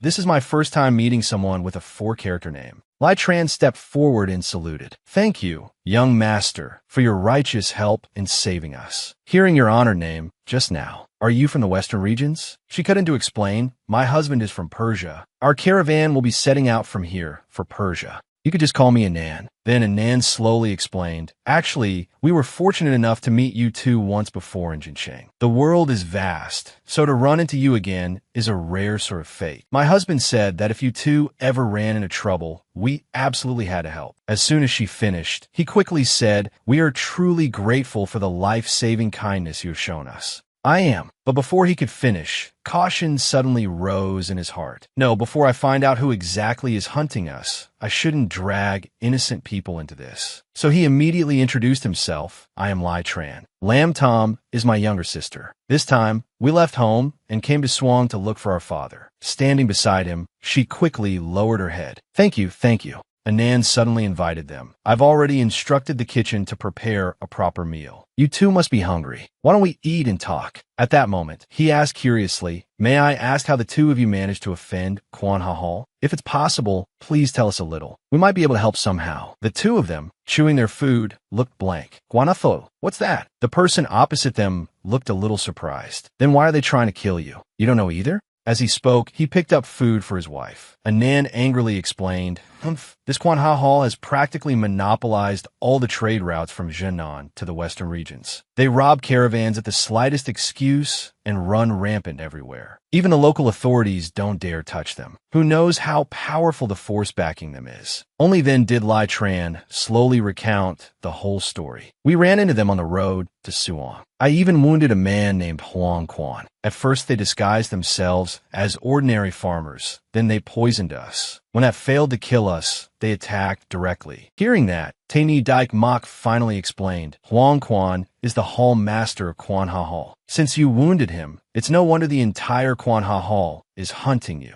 After hearing that, Anan immediately grew worried. The dangerous thing now is that the whole of Shangxi town is under Quanha Hall's control. If they keep searching house by house like this, it won't be long before they get to us. Seeing her worry, he reassured her gently, My lady, don't worry. Your husband has a way to deal with this. A while later, a shrill voice rang out, what? You want me to dress like them? And no, this is far too revealing. Anan, standing beside her, slowly explained, This time we came to Zhenan on business, and we just so happened to bring along a Persian song and dance troupe. My husband's idea is for you to blend in with the dance troupe. In a few days, it will be the Ulambana Festival, and there will be a huge lantern fair at night. While the streets are crowded and lively, we'll take the chance to get you two out of the city. After saying that, she pushed her forward. Come on, hey, just try it. This outfit is beautiful. Being forced into it, she looked flustered. Oh wait, after a while, a voice sounded from outside. Miss Lam Tom, are you done changing yet? But inside, the person at the door was red all over and hurriedly blocked it with her body, stammering, And not yet. I still need a little more time. In truth, she had already changed. On the other side, another door slowly opened. Taini Daik Mok, who had been waiting outside, turned immediately at the sound. Seeing Lai Tran in Western region clothing, he stepped forward and asked, Does it fit? Hearing that, Lai Tran smiled lightly. It fits quite well. It's just my first time wearing something like this, so it feels a little unfamiliar. The man opposite him smiled and explained, Persian clothing has always been free-spirited and unconstrained, and extremely comfortable too. Once you wear it a few times, you'll get used to it. Let's go wait in the main hall first. The two ladies should be almost ready as well. With that, the two of them quickly left. Then, in the corridor, a urging voice suddenly rang out, Oh, Lam Tom, it's fine, just come out. It doesn't show that much. You look beautiful, so stop hiding. The person inside, tense and embarrassed, immediately refused. I am fine staying here. I'm not going out. As she spoke, she used leaves to try to cover the exposed parts of her body. At that moment, Anan tried to soothe her. Don't be shy. You really do look beautiful. I'll take you to look in the mirror, all right? Then she suddenly looked in another direction. Husband. With that, she tugged Lam Tom out with force. Look, you too. Isn't she beautiful? Caught off guard by her action, Lam Tom's face turned crimson in embarrassment. Oh, why you saw me? She quickly hugged her body with both arms. You don't look. Seeing her shy appearance, he froze on the spot. Beautiful. Very beautiful. His face gradually reddened too as he praised her. Hearing that, Anan hurriedly asked, Well, my eye for these things isn't bad, right? Looking at the one he loved, Taini Daik Mok answered gently, Madam is absolutely right. I had someone go out earlier to check the situation. The people from Quanha Hall have already started searching house by house. To be safe, we'll have to trouble you both to disguise yourselves a little. Hearing this, Lai Tran cupped his hands and said, Young master, you are truly thoughtful. I, Lai Tran, cannot thank you enough. The person beside him bowed her head deeply and mumbled, Thank you, young master. Seeing this, he only smiled. No need to be so polite. Just call me Taini. Although our business here is not small, we're still merchants from outside. When dealing with local tyrants, it's better to avoid direct conflict, so we can only ask you two to bear with some inconvenience. Hearing that, she hurriedly waved her hands. It's not an inconvenience at all. We're already very grateful that you're willing to help us. Then she and Lai Tran went to fetch the instruments for the performance. At the Lantern Festival, just mouth along. It's actually pretty simple. But only moments later, she looked as if she'd been struck by lightning out of a clear sky. What? I also have to learn a Persian dance? Anan, now changed in a costume and standing with the other dancers, said calmly, Yes. If you want to leave the city during the Ulambana Festival, you'll still have to finish performing at the Lantern Fair first. Only when it's lively and crowded at night can we get you two out of the city. After hearing that, Mac Lam Tom looked troubled. But I've never learned to dance before. The person opposite her quickly comforted her. It's fine. Just follow a few movements. It's easy, and you still have me. Don't be afraid. Even so, she was still worried. Will this really work? Seeing her hesitation, Anan replied, just relax. Just then, he came running over excitedly with a flute in hand. Lamb Tom, I got the flute. But then he suddenly froze. Before him, she was being guided through each movement. I like this. The person beside her kept exclaiming, yes, yes, yes. Twist your waist more and sway a little harder this way. Come, let me tie this silk sash around you, then spin. The ribbon slowly wrapped around her body, making her look even more alluring. Suddenly, their eyes met, and the atmosphere instantly turned awkward. At that moment, he said, but before he could finish, the girl opposite him shyly ran off. I'll go rest over there for a bit. After saying that, she fled, leaving him staring blankly after her. Oh, Lam Tum, you really do look beautiful dressed like that. Anan suddenly walked over and asked, beautiful, right? That made the person beside her stiffen, then answer excitedly, yes, very beautiful. Hearing that answer, Anan praised her lavishly. Lam Tom really has a talent for dancing. I haven't taught her for long, and she's already almost got it. The person beside her couldn't stop praising her either. Even the movements look very accurate. Hearing that, Lai Tran smiled and said, yes, she's always been that clever. No matter what she learns, she picks it up very quickly. Across from him, Mac Lam Tom was practicing seriously. Like this? The person behind her hurriedly answered, yes, yes, yes. Miss Lam Tom, you learn so well. Seeing that, he couldn't help thinking to himself, Lam Tom and I are probably like those people in Jianghu stories who fall in love at first sight. Meanwhile, hearing the praise, she happily said, I've learned it. At the sound of that, he suddenly snapped back to himself, inwardly dazed. Love at first sight? His face instantly turned red. So, am I in love? Over on the other side, she wiped her sweat and let out a sigh of relief. Phew! Suddenly, a voice called from behind her, Lam Tom, if you're tired, take a break. Come have some fruit. He brought over a plate of fresh fruit, and she picked up a piece and ate it eagerly. As she ate, she looked at him and said, I'm not tired, not tired. This Persian dance is really beautiful. It's my first time learning to dance, and it's actually quite fun. Those words made the person opposite her feel his heart stir slightly. When Lam Tom looked serious, she's really adorable. After taking a few bites, she suddenly remembered something and sprang to her feet. Right, I need to hurry up and finish eating so I can keep practicing. I'm not talking to you anymore. At that moment, he suddenly thought, once this storm passes, I must confess my feelings to Lam Tom. I'll bring her home to meet my elder brother and have the Luke family formally propose marriage. Wait, what? Propose marriage? The one Lam Tam ran away from marrying. Seems to be me. Only then did Lai Tran remember that he himself was the person involved. His face flushed as he thought in confusion. Although I don't know when I ended up with a fiancé, if that person is Lam Tom, then it truly is exactly what I want. But Lam Tom ran away because she wanted to escape the marriage. If she finds out I'm a Luke family head. At that moment, he suddenly remembered Mac Lam Tom sighing and complaining before. The Luke family head is an extremely brutal man. I heard he's 2 zhang tall and weighs a full 150 jin. He's a great demon king who kills without blinking, and his moods are completely unpredictable. He beats his wife and children at the slightest provocation.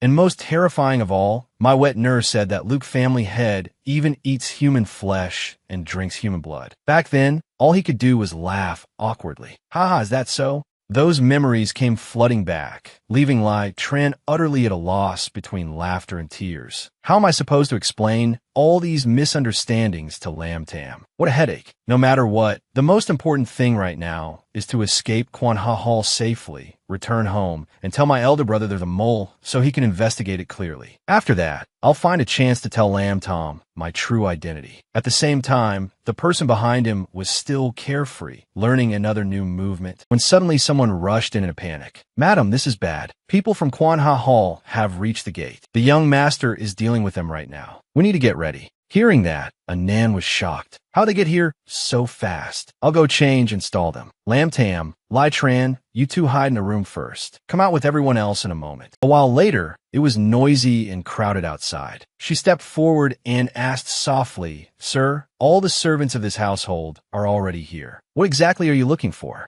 At that moment, the man held up a wanted notice and said, have you seen these two people? She looked around for a moment and asked in confusion, aren't these the portraits posted all over the streets this morning? Sir, may I ask what crime these two committed? Hearing that, the man opposite her angrily barked, that's not for you to ask. You only need to answer whether you've seen these two or not. Seeing this, Anan hurriedly said, no. If we had, we would definitely have reported it immediately. One subordinate ran over to report, Sir, we've searched everywhere. There's no one inside. But the man suddenly noticed the women standing not far away. Wait, have these young ladies remove their masks. Check them one by one. Hearing that, Anan panicked.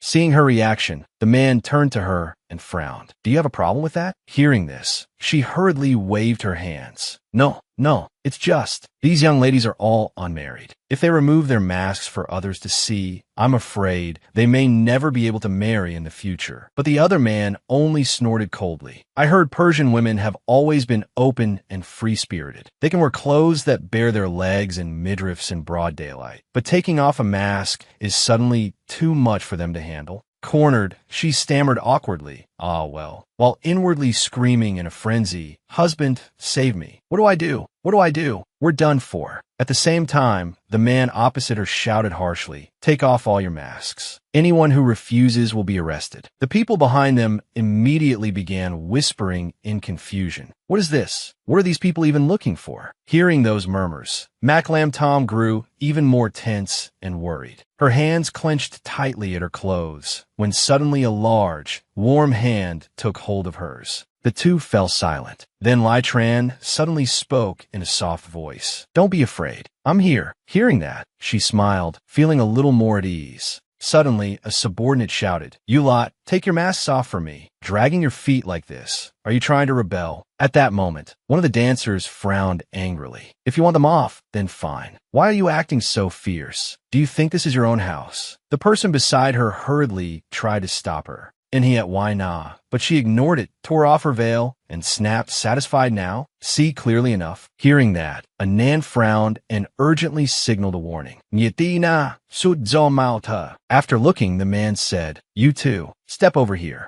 The two looked at each other, then reluctantly let go of each other's hands. A figure quickly stepped forward, and that haughty voice rang out again. Hurry up, keep dawdling, and don't blame me. The man frowned as he looked at the wanted notice, then at the person in front of him. The sight made Anan deeply anxious. She was just as tense. After a moment, he finally spoke. Fine, stand to the side. Hearing that, Lai Tran slowly turned and walked away. She let out a quiet sigh of relief. She had almost been scared to death. But then the voice rang out again, over there, making the people behind them panic. Again, the subordinate pointed at Maclam Tam. I mean you. Hearing those words, her heart trembled in fear. It's over. Then that voice barked again. What are you standing there for? Take off your mask. She slowly removed the covering from her face. Not far away, he instantly tensed. His hand slipped out, a hidden weapon in preparation. Just then, another voice sounded. I was wondering who was making such a scene here. So it's the honored guest from Quan Ha Hall. Everyone present turned to look. Tini Dyke Mok had arrived. I wonder who in my residence has offended Quan Ha Hall enough to make all of you storm in and turn the place upside down. The man hurriedly bowed and replied, I am under orders to capture a fugitive from Quan Ha Hall. If I have offended in any way, I hope young Master Dyke Mok will forgive me. Hearing that, he only said disdainfully,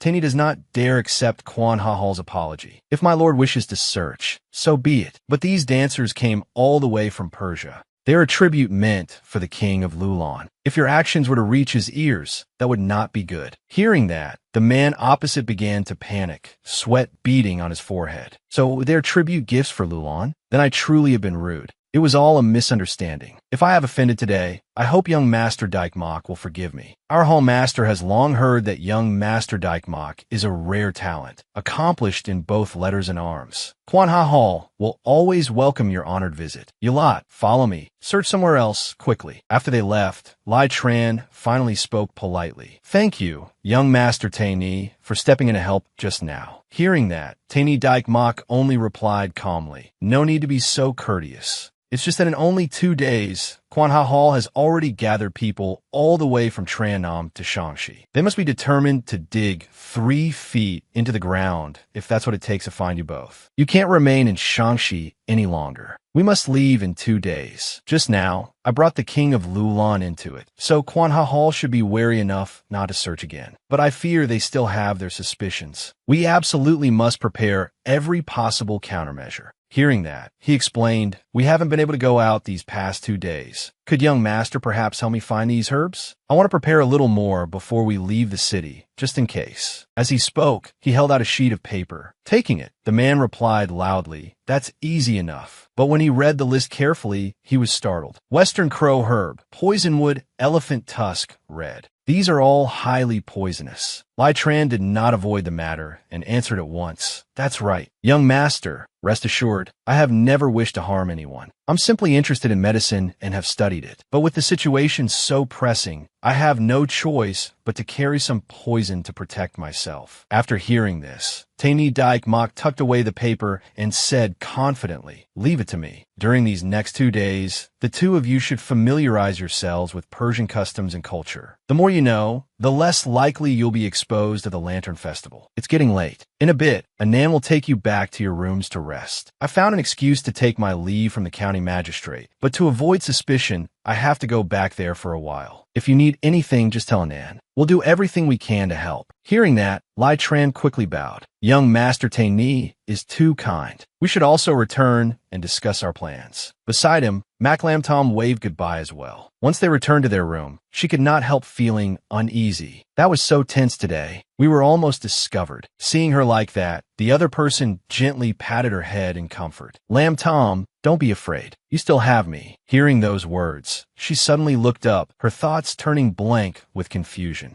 Just now, Lai Tran had held her hand and said the same thing, and the man in front of her, after making the gesture himself, seemed to freeze, silently scolding himself. What am I doing? Then he gave an awkward cough. Ahem, ahem. Well, the person in front of him also calmed herself and turned away. It took him a moment before he spoke again. These next 2 days, I'll prepare some poison for self-defense. In any case, we should carry hidden weapons too. If we run into them, we'll at least be able to protect ourselves. At that point, she suddenly spoke softly. Seeing that, he thumped his chest and replied forcefully, Little Sister Lam Tom, don't worry. No matter what happens, I'll protect you completely. At that, Mac Lam Tom's gaze wavered. Well, seeing her hesitate, the person opposite looked a little puzzled. After making up her mind, she lifted her head and proposed, Lai Tran, if you don't mind me being slow, then let me make the poisons together with you. I can't keep relying on you to protect me forever. At the very least, I should learn some skills to defend myself. Hearing those words, he let out a startled, Little Sister Lam Tom, but she interrupted him with a smile. Besides, I'm already interested in these strange herbs. I can learn and protect myself at the same time. Kill 2 birds with 1 stone. Lai Tran smiled and agreed. All right. Hearing that, she did not forget to warn him first. Then you're not allowed to call me slow. He immediately assured her, I won't. Just then, another voice sounded in surprise. What did you say? At that moment, Nhyat Waina stood with her hands on her hips and said irritably, I said we shouldn't have taken those 2 in to begin with. What if we get dragged into their trouble? Madam, you really do love meddling in other people's affairs. Hearing that, Anan frowned unhappily. Nhyat Waina, don't talk nonsense. Wasn't it because I meddled in your affairs too that I saved you and brought you back? The woman beside them hurriedly tried to explain, Madam, those are completely different matters. But Nan paid no attention and turned away. What's different about them? If I hadn't taken you in, I'd have enough money to buy 2 more camels. The other woman immediately cried out, Madam, but she cut her off. All right, stop talking. My head hurts already. I'm going to sleep. In the medicine room, Lai Tran was intently preparing the mixture. He slowly poured all the herbs into the mortar, then let out a quiet breath. Actually, many herbs found in the mountains are scarce and also poisonous. For example, this Western crow herb is very strong in toxicity. Just a little smeared on an arrow can kill a person in an instant. But if it is processed over a low flame for a long time, its poison can be tempered. It can then warm the body and relieve pain, and is especially effective for people suffering from paralysis or the after effects of stroke. As he spoke, he picked up the medicine and turned away. Meanwhile, Mac Lam Tom, sitting beside him, stared at it intently. So that's how it is. As he put away the herbs, he explained, there are many other interesting herbs too. Later, I'll tell you about them one by one. At the same time, she reached her hand into the mortar. Hearing the sudden silence, he quickly turned around. When he saw her opening her mouth wide, about to taste it, his face instantly went pale, and he screamed inwardly. Heavens! He hurriedly stopped her. Lam tum. His hands moved quickly to deal with the herbs on her fingers. Then he immediately took the mortar away. The scene left the girl beside him bewildered. The other person could only stammer, this one, don't try it, all right? If you do something rash like last night. Back to the previous night. A bright bouquet of flowers was held out before her. Lam tum loop. This is called elephant tusk red. In small amounts, it calms the mind and relieves pain. In larger amounts, it can be made into a colorless, odorless sleeping drug. Hearing about its effects, she could not help exclaiming, "That's amazing." The man opposite agreed. Exactly. At that moment, she picked a flower petal up and, ignoring his stunned look, popped it straight into her mouth. The sight shocked Lai Tran to the core. The moment she had barely chewed one bite, she fell backward and fainted. Seeing that, he panicked. Lam Tom, don't faint on me, hey? At that moment, the other person clutched the mortar even tighter. Yesterday, it was only a sleeping drug. Today, this is deadly poison, extremely potent. Don't go tasting it. Hearing that, she actually brightened up. Really? Then I'll write that down. Time flew by, and at last Mac Lam Tom placed the final sheet of paper on top. I finally finished writing. Standing beside her, he said, there shouldn't be anything missing. She then said innocently, so making poison is actually this complicated. The other person slowly explained, it's not just poison. There are also some medicinal ingredients for detoxifying and treating injuries. We only need them to stay alive. Unless it's an emergency, the less we use, the better. Just then, a knock came at the door. Knock, knock. He turned to look suspiciously. Then suddenly, a tray of food was set down with a thump, startling both of them. Hyatt Waina said irritably, "Hey, Madam said you two didn't have time to eat, so she told us to bring this over." Seeing her attitude, the person beside her reminded her, "Hyatt Waina, Madam told you to be polite to the guests." Then she turned to the two of them awkwardly. "Miss Lam Tom, Madam personally want to tell the cook to make this. Hurry and eat it while it's still hot. If there's anything else you need, just say so. We'll be going now." Without giving either of them a chance to speak, she pushed the other woman away and left. At night, in Anand's room, she looked at her husband in surprise. You mean those two aren't brother and sister? And you could tell? Hearing that, Taini Dyke Mock looked rather knowing. Of course, just from the way he looks at her. As he spoke, he lightly tapped the nose of the woman before him. "Ow, the way who looks at whom?" she asked. He replied, "Of course, the way Lai Tran looks at Lam Tom. The way Lai Tran looks at Lam Tom reminded me of 3 years ago when I first met you at the customs pass in your city of the western regions." A soft voice called out to him, "Sir, would you like some authentic hu cakes? My family's hu cakes are the most authentic in all of Persia. Even the richest caravan of the Dyke Mock family in the western regions only eats hu cakes from my stall." The moment he saw Nan, an inexplicable smile appeared on his face. After hearing this, she asked curiously, "Then why are Lai Tran and Lam Tom hiding who they are?" But before she could finish, he interrupted, "Everyone has their own difficulties. We shouldn't ask too much. Let's just pretend we know nothing." At that, the woman seemed enlightened and nodded in agreement. Husband, you're right. The important thing now is to get them safely out of Shangxi." Just then a cry rang out. "What? You mean?" Mac Lam Tom stared at the person opposite her in shock. "I'll be the lead dancer." Hearing that, Anand patiently explained further. You know there will definitely still be plenty of danger at the Lantern Festival. And isn't it said that the most dangerous place is often the safest? No one would ever guess that fugitives wanted by Quan Ha Hall would be performing as the lead dancer in the Dyke Mock family's Persian dance troupe. However, the person in front of her still looked hesitant. "But can I really do it?" Hearing that, Anand comforted her. "Don't worry. You dance very well. There won't be any problem." At night, Anand looked behind her and said excitedly, "Is everything ready?" The dancers answered enthusiastically, "Ready." Hearing that, she quickly opened the door. "Then let's get ready to head home." The moment the doors opened, the people behind her cried out in surprise, "Wow," while Mac Lam Tom froze and stammered. As so many people, Lantern Hung Avoa. Standing beside her, Lai Tran raised his hand. "Lam Tum, let's go." Hearing that, she placed her hand in his palm and replied, The atmosphere at once became lively. A little girl stared behind her in wonder. Mom, look, the Persian dance troupe, just like last year. The Persian dance troupe is here. So pretty. At the same time, a vendor's voice rang out, Miss, by a floating lantern. Set it on the lake, and your wishes are sure to come true. You might even find your ideal husband. Hearing that, Mac Lamb Tom's attention was immediately drawn over. A floating lantern? Then she said excitedly, floating lanterns look like fun. Ma'am, I'd like to buy one. After buying it, she set it onto the water, unable to stop herself from wondering, what kind of person would my ideal husband be? If possible, I hope I can stay by Lai Tran's side forever. After making her wish, she called out happily, all right, time to head back. But when she turned around, there was no one there. Where did everyone go? At that same moment, a shout rang out. You lot, search over there carefully for me. Don't let a single suspicious person slip by. Hearing that voice, she turned in shock toward the source, and panic surged in her heart. Oh no, it's Quan Ha Hall. But just then, a hand grabbed hers, and a voice spoke in Persian. So you're here, after all, Amok. Startled, she quickly turned and saw Nhayat Waina excitedly pulling her along. Speaking in Persian as she walked, Madam and Master said you weren't allowed to run around. Hurry and come back with me.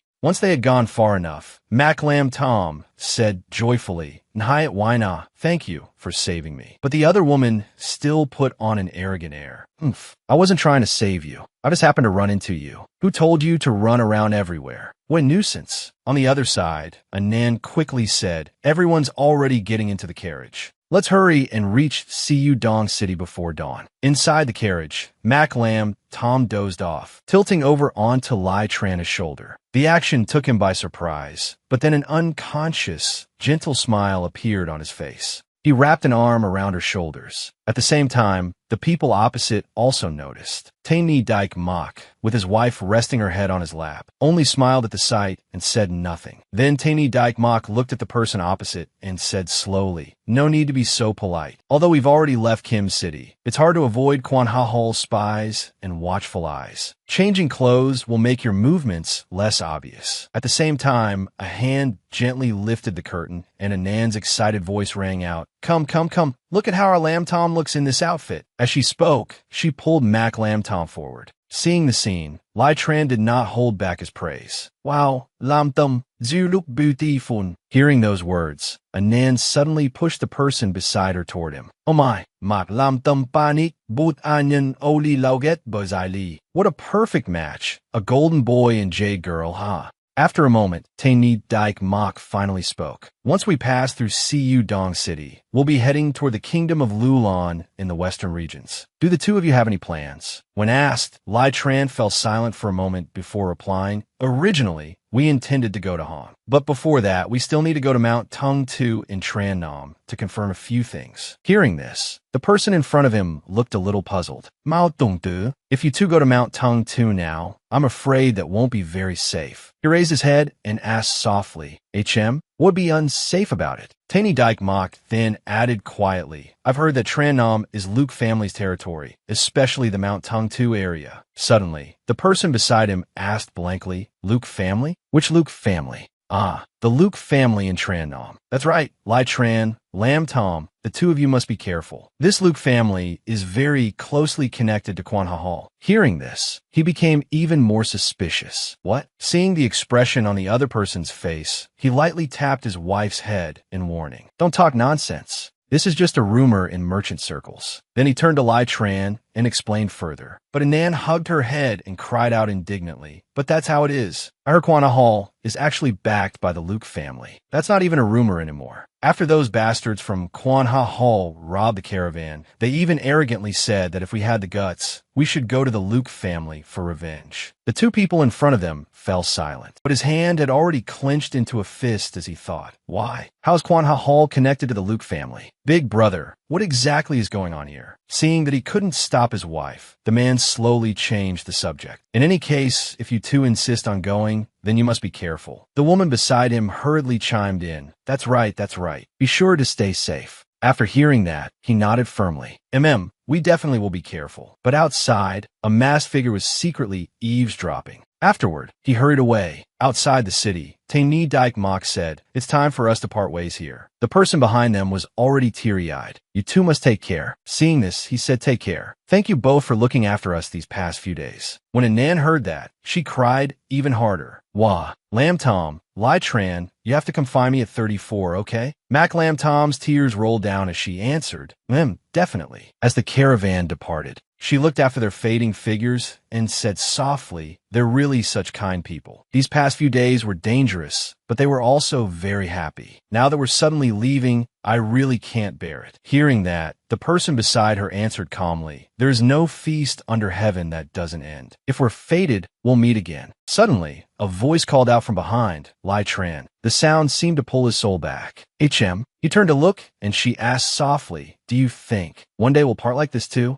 Seeing the other person stare blankly, she hurriedly changed the subject. "Forget it. I was just asking casually." But at that moment, the other person's heart suddenly stirred violently. Lam Tum. That night, at the Luke family residence in Tran Nam, a voice sounded inside the room. "Master, we found the young master's jade pendant at a pawn shop in Kim City." As he spoke, the man respectfully presented the jade piece. The man opposite took it and couldn't help but frown in confusion. Why would the jade pendant appear in a pawn shop? The other quickly explained, this subordinate already asked the pawn shop owner. He said the young master sold the jade pendant for money, and it seems he took that money to Lin E Pavilion in the city to buy a set of clothes. The man in front of him continued asking, still no trace of the young master? The subordinate then recounted everything. Since the young master discovered in Kim City that someone was following him, we've lost all trace of him. This subordinate has already sent more men to surround Kim City and continue the search. The man instructed slowly expand the search area. It's also possible he's fled elsewhere. Bribe the authorities and have notices posted. This time, even if you have to tie him up, bring him back. After hearing this, the man immediately replied, understood. Once he left, the man muttered softly, Luke Lai Tran, are you tired of living? In Siu Dong City, inside and in, the townspeople who were eating couldn't help complaining. Sigh, this road hasn't been easy to travel lately. Those people from Quan Ha Hall have been robbing caravans everywhere, making everyone panic and uneasy. The person opposite him grew even more frustrated. Isn't that so? But what can anyone do? Quan Ha Hall is backed by the Luke family. That family head of the Luke family. Even the imperial court on the Golden Road has to give him some leeway. Which official in Tran Nam would dare say a word? The man in front of him sneered.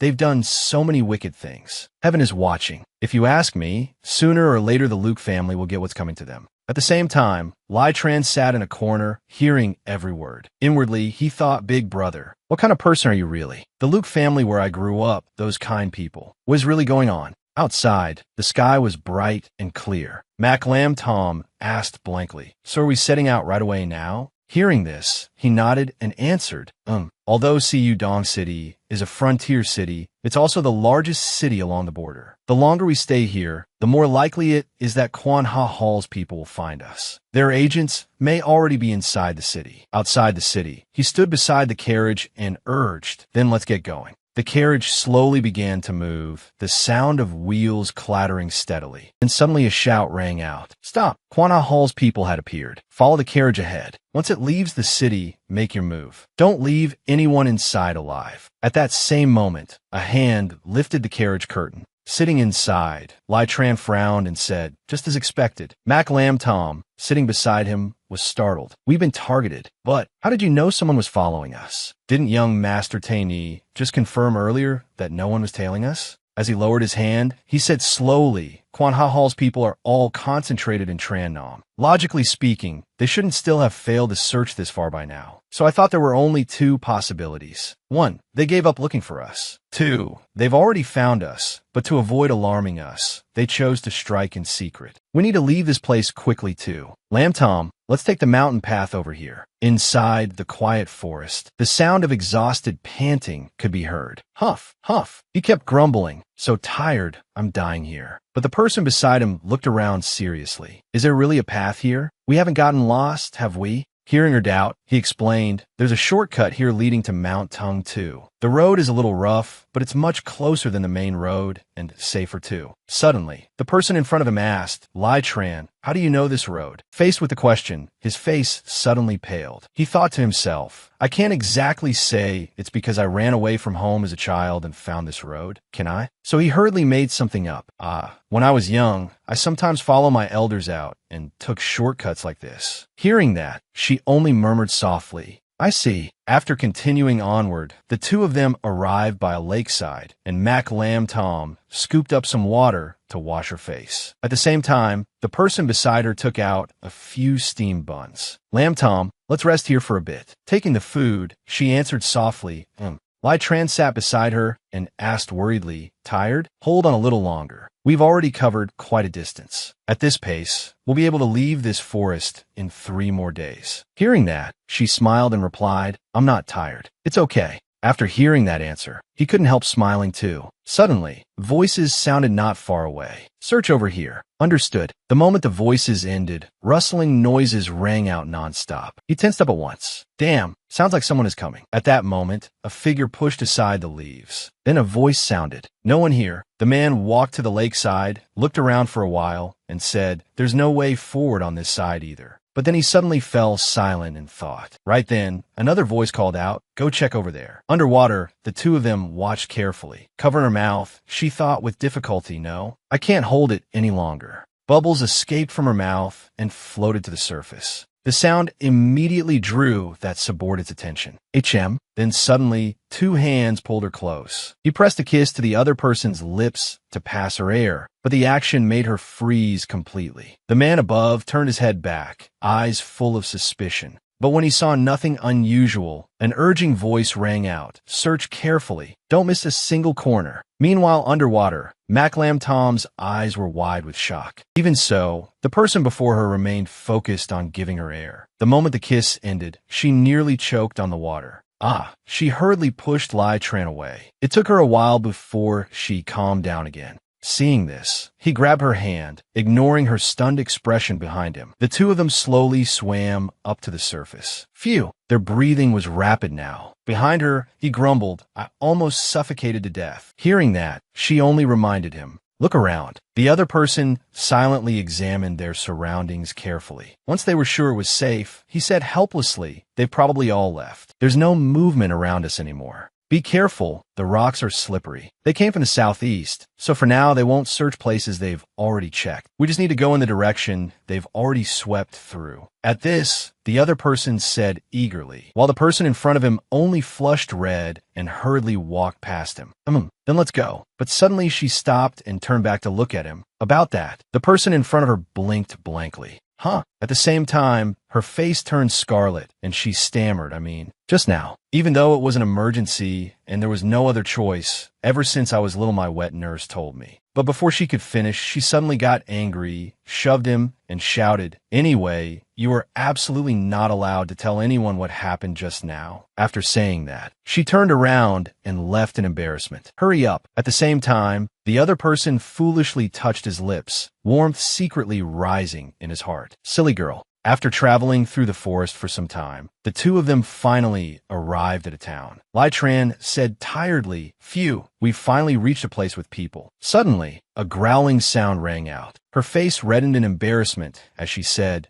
that. Hearing the sound, he burst into laughter. After walking this long, you must be hungry, right? Let's find a place to eat first, then continue on our way. The streets were bustling with people. The two of them are now seated inside an inn. As she ate, Mac Lam Tom asked, So now we have to go to Mount Tung too? Hearing that, he answered slowly, There are a few things I need to confirm. Lam Tom, just don't worry. Once we reach Tung Kwa Town at the foot of Mount Tung 2, you can stay there for a day or two. After I settle everything, I'll come find you. Suddenly, the person opposite asked, Your family must be very wealthy, right? Those words made Tran freeze. Then, feeling guilty, he made up an excuse. My family has been in business for generations, so we've accumulated a bit of property.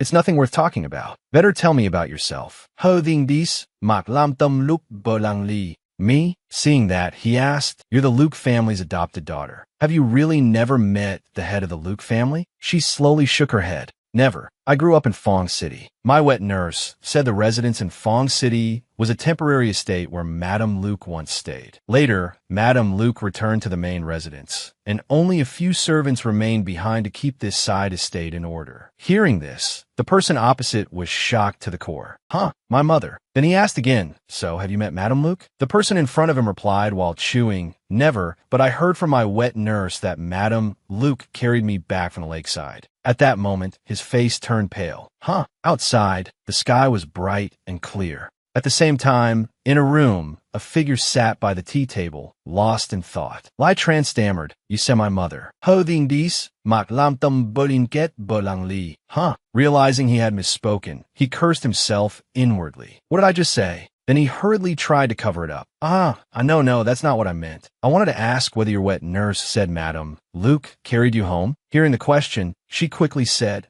My wet nurse said Madame Luke was a very kind person. Although she was of noble status, she was never arrogant at all. After finding me that year, she entrusted me to my wet nurse to raise, and even instructed her to take good care of me, bring me up properly, and find a teacher to teach me reading and writing. Hearing this, the other person answered somewhat stiffly, Then Madame Luke really is a good person. But inside, he was deeply moved. Mother, after picking up countless cats and dogs, you finally picked up the right person this time. Then he picked up some food and urged her, Lamb Tom, hurry and eat. Eat more. After we finish eating, we still have a long way to go. As she ate, she praised the food. It's so delicious. So how are we supposed to go next? Suddenly, the person in front of her said, Quan Ha Hall is too powerful in Tran Nam. Even if we're careful from now on, it'll be hard to avoid running into them. The best thing for now is to circle back. Hearing that, the person opposite looked confused. Circle back? Li Jiangtan et Lai Sao, Mama. The most dangerous place is often the safest. Normally, once they've thoroughly searched an area, they won't go back there again. So we'll just take the same route back. But the moment he finished speaking, she had already walked past him, leaving him staring blankly. Huh. Then Lam Tom said, Then let's head out now. Seeing this, he blinked in confusion. We're not eating anymore?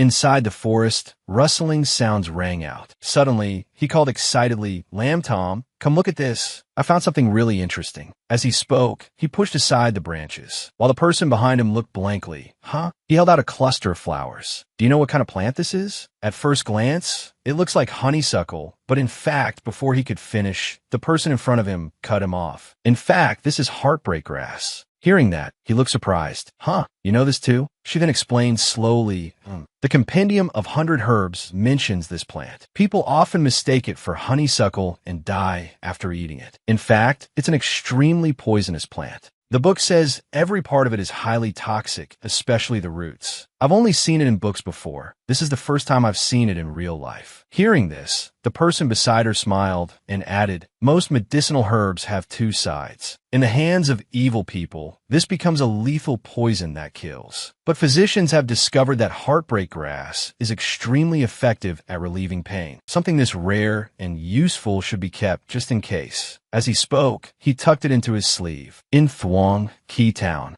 the two of them were hiding behind a tree. Nervously, she asked the person beside her, Lai Tran, do you think they've really left? When asked, he replied softly, I checked earlier. There are no more Quan Ha Hall people here. But just to be safe, we still need to be careful. We'll wait until night to act. Late that night, two figures moved stealthily. Tran called softly, Lamb Tom, in a moment step on my back and climb over there. I've calculated it already. As long as we get over this wall, we'll be out of the city. A trembling voice answered, Oh, okay. Not yet? She struggled awkwardly and replied, Just a little more. The person below used more force to push her up. But inwardly he thought, Lamb Tom, I think you've really been eating a little too much. Then she fell straight over to the other side. Ouch! Seeing this, he hurriedly leapt over as lightly as a swallow, and after landing, his face couldn't help showing a trace of pride. A perfect landing. I'm way too outstanding. What a burden. Invincibility really is lonely. Applause, please. But while the other party was still striking a pose, Lam Tom suddenly turned pale and urgently shook the person beside her. Hey, only then did he snap out of it and cry out blankly, Huh? You people are. At the same moment, the people standing before them looked the two of them over, and one of them suddenly shouted, How dare you? sneaking into the county magistrate's residence in the dead of night. Then he demanded, "What exactly are you two plotting?" Those words struck him like a bolt from the blue, and he stammered in shock. The county magistrate's residence. Hearing this, Tran covered his face and screamed inwardly without end. "Ah, Luke Tran, you bastard. Could you even mess up something as simple as climbing over a wall? Is your brain stuffed with paste?" At that moment, a figure stepped out and barked coldly. "What are all of you doing here? I told you to fetch a physician. Have you found one yet? The young lady's illness cannot wait." The man was Uncle Fong, the loyal steward of the magistrate's residence. Hearing this, someone immediately stepped forward and said, reporting to Steward Fong, "Dr. Lee's disciple said his master went up the mountain to gather herbs yesterday. When this servant returned, I found these two suspicious people climbing over the wall and sneaking into the residence. The two of them immediately panicked. He hurriedly waved his hands and explained anxiously, No. This is all just a misunderstanding." At that, a scornful voice rang out. If you wanted to leave the city, why not go through the city gate? Why insist on climbing over a wall? It's obvious you're up to something." Just then, the person opposite spoke in a gentler tone. "Please, sir, judge this fairly. My sister and I were pursued here by enemies seeking our lives. We were truly driven into a desperate corner, which is why we had no choice but to travel secretly under cover of night. We are both physicians who heal the sick and save lives. We are absolutely not bad people." Hearing that, Uncle Fong was startled and hurriedly interrupted, "Wait, did you say you're physicians?" Seeing the obvious change in the man's attitude, he answered blankly, "Huh? Yes, we are." The steward immediately said eagerly, "Our young lady has been afflicted by a strange illness. If you can cure her, the county magistrate will not only spare your lives, but he can also send you safely out of the city by carriage. What do you say?" Hearing this, Tran immediately agreed. "It's a deal." At that moment, a young maid slowly carried tea along the corridor, while the two sat inside. Lam Tom remained visibly tense and nervous.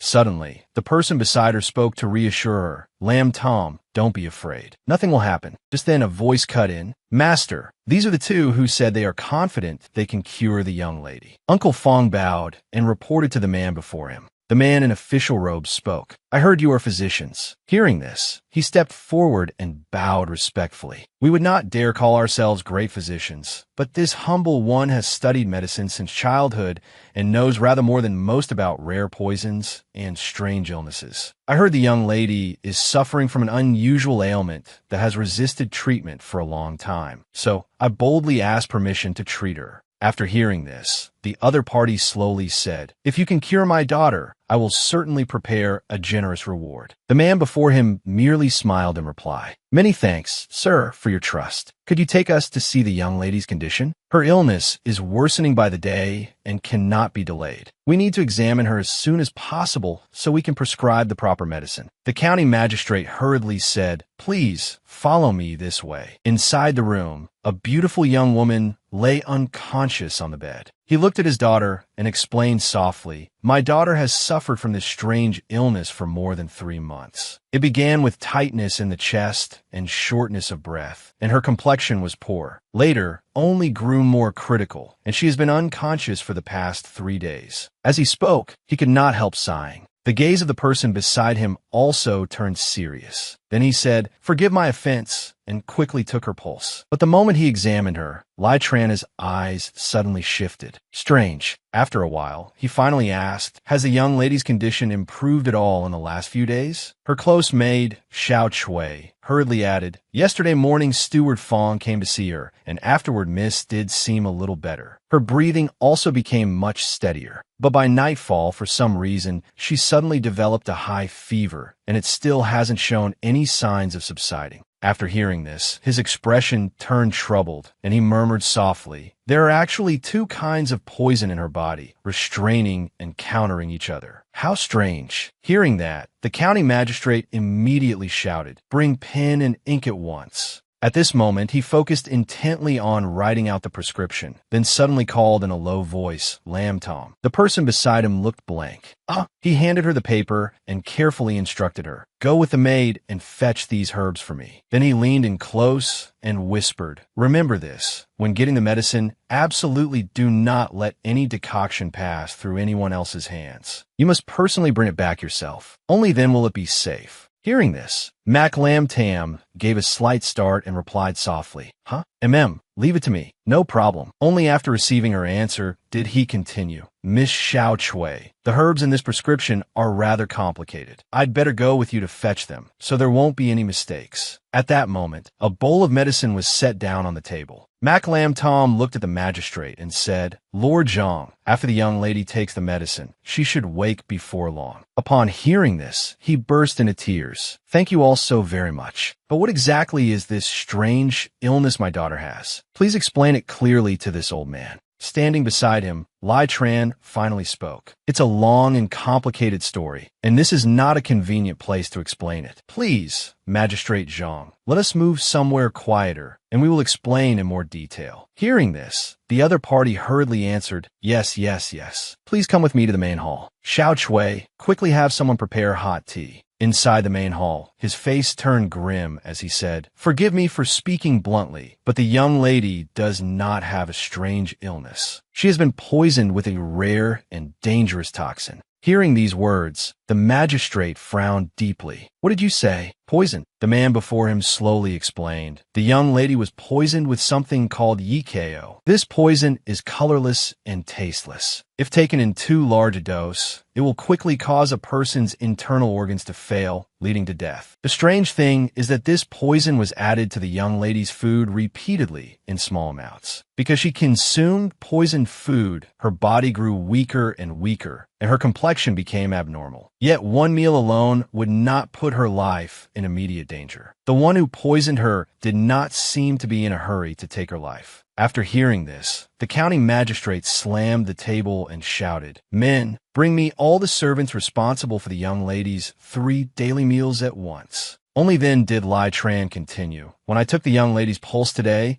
I discovered there was another poison in her body as well, one that seems to have been administered not long ago. The two poisons counteract each other, which is why the young lady developed a persistent high fever. At that moment, the woman opposite began sweating coldly and trembling all over. Then a figure suddenly dropped to her knees and stammered, "Master, it has nothing to do with this servant. Yes, it was Steward Fong who ordered me to do it." Hearing this, Uncle Fong shouted furiously, "You!" But before he could finish, the other party cut him off. Master, please investigate clearly. This damn girl is talking nonsense and falsely accusing me. I truly have reason on my side, but I cannot explain it clearly. Master, Steward Fong forced this servant to do it. I don't dare lie. Steward Fong told me to follow his instructions and put these medicines into the young lady's food. Afterward, he would give me money to take home and treat my mother's illness. I only agreed because of my mother's condition. Master, please spare this servant." At that moment, Xiao Chui also suddenly remembered. "That's right, I remember now. It was after Steward Fong visited yesterday morning that Miss developed a high fever again." The magistrate glared furiously at the person beside him. What exactly is the meaning of this? Realizing he had been exposed, Uncle Fong hurriedly dropped to his knees. He kowtowed repeatedly and begged, "Master, spare my life. This lowly one was only momentarily foolish and did something absurd. I only wanted to put a little poison in the young lady's food, so she would suffer a mild, strange illness, not too painful or serious. Then I would cure her and receive a reward from Master. I truly never had the courage to harm the young lady." Hearing this, Lai Tran, seated not far away, spoke with disdain. "Humph. And you still dare say you didn't intend to kill? Do you know that yikao and the danyu you later gave the young lady are mutually incompatible? Once they interact inside the body, it won't be long before they kill a person." Every word struck the man like a sledgehammer to the head. After saying this, Lai Tran looked toward the man seated in the place of honor. "County Magistrate, the toxicity of yikao is extremely cold in nature. Danyu may temporarily neutralize its effects, but danyu itself is fundamentally different from yikao. Using it only makes the illness grow more severe." Hearing this, The magistrate shouted angrily, "Men, drag Steward Fong and this kitchen servant away and throw them into prison." A prompt chorus of yes followed.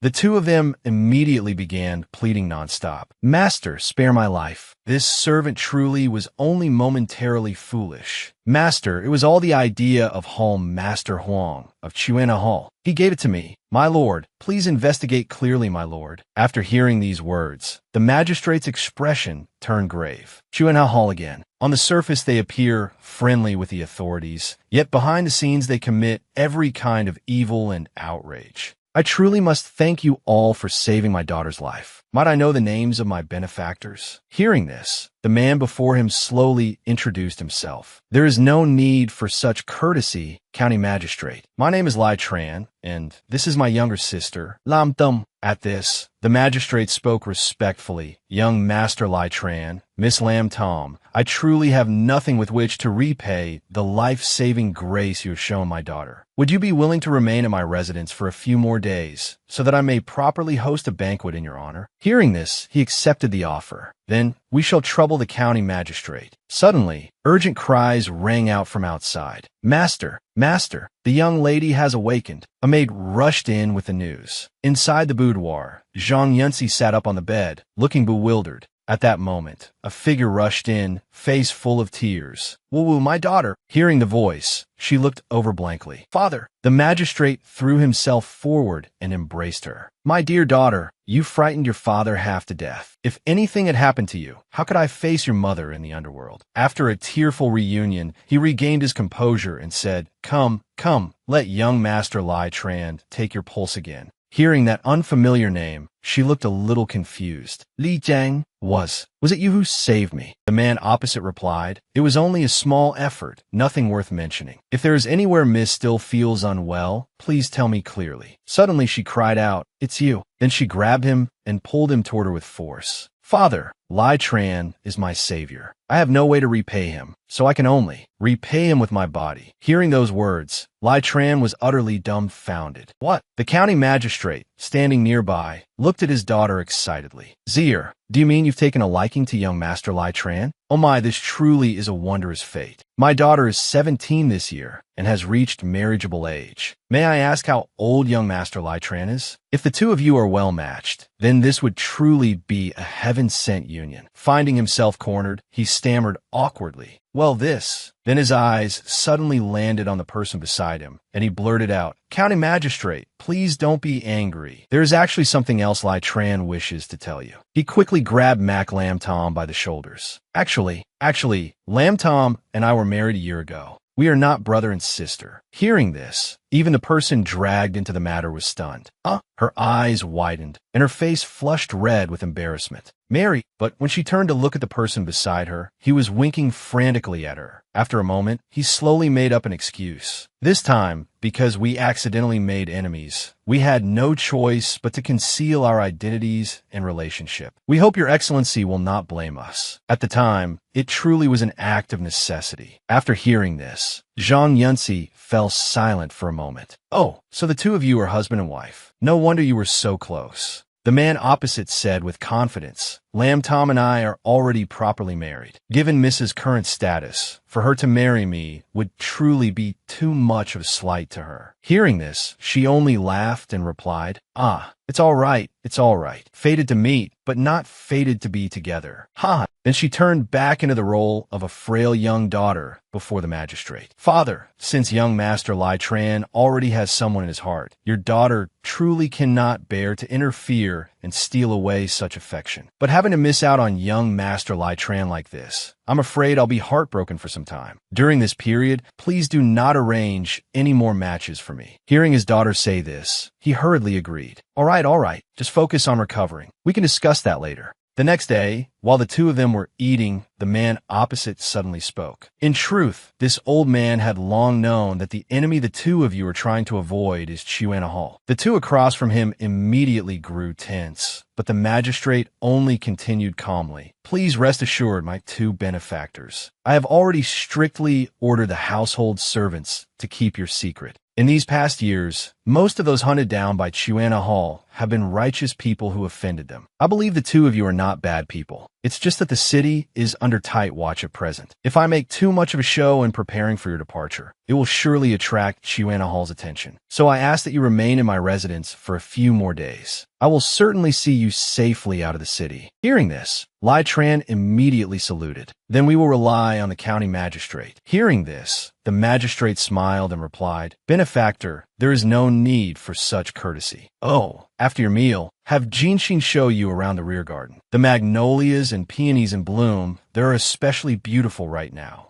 Outside, Mac Lam Tom looked at the flowers and could not help sighing in admiration. Wow, I never expected such a small back garden to have so many flowers. Ever since I was little, I've dreamed of having a courtyard like this. In summer, nothing could be better for escaping the heat and easing one's worries. He asked blankly, didn't your family's back garden have flowers and plants? But the other party only sighed. Nursemaid said that when Madame Luke was still alive, she felt that planting such impractical flowers was a waste of land. So she had people turn the back garden into a vegetable patch instead. In summer, they grew leafy greens and string beans, and in winter, they planted Napa cabbage and sweet potatoes. That way, monthly expenses could also be saved. Hearing this, he suddenly cried inwardly, as expected of my mother. Suddenly, an unfamiliar voice rang out. Oh, so the two of you are here. Zhang Yunsi lifted the curtain and stepped out. Seeing who had arrived, he smiled and asked, Is Miss feeling any better now? Hearing this, she replied slowly, There's no need to be so formal. You may just call me Yunsi. Then she rushed forward and took Lam Tom's hand. Miss Lam Tom, please don't take it to heart. I truly had my own unspeakable difficulties, which is why I said those things. Hearing this, the person before her was caught completely off guard. Seeing that, the other party slowly explained, Actually, I came of age this year. My father has always wanted to marry me off to the son of Chancellor Liu. Lu Lan, Chancellor Liu's son, is a notorious wastrel. Rather than marry him, I'd rather just find some random man and get it over with. Hearing that, he hurriedly tried to persuade her for not far away. Miss, you absolutely must not. Marriage is no trifling matter. The county magistrate dotes on you so much. He would never bear to see you marry someone you do not love. Hearing that, she also hurriedly said,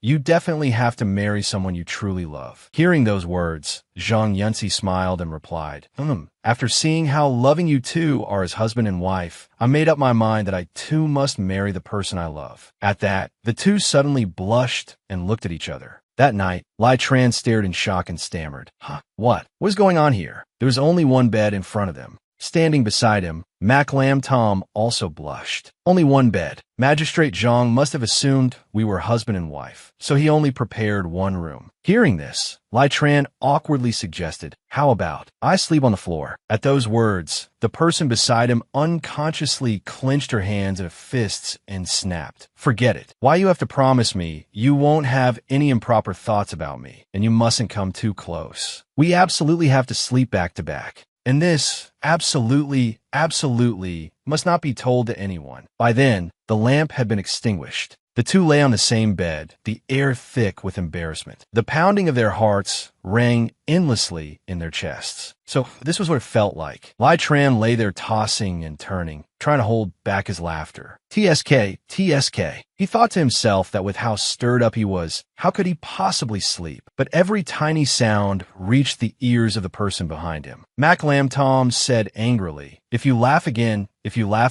I'll hit you. Hearing that, he quickly lowered his voice several notches. Sleep, let's sleep. But not long after, he fell back into the tangled mess in his head. I never expected that running away from home this time would lead to so many strange things. I wonder what exactly has happened at home. The more I think about it, the more it gives me a headache. Suddenly, the person behind him shifted, making him turn his head in puzzlement.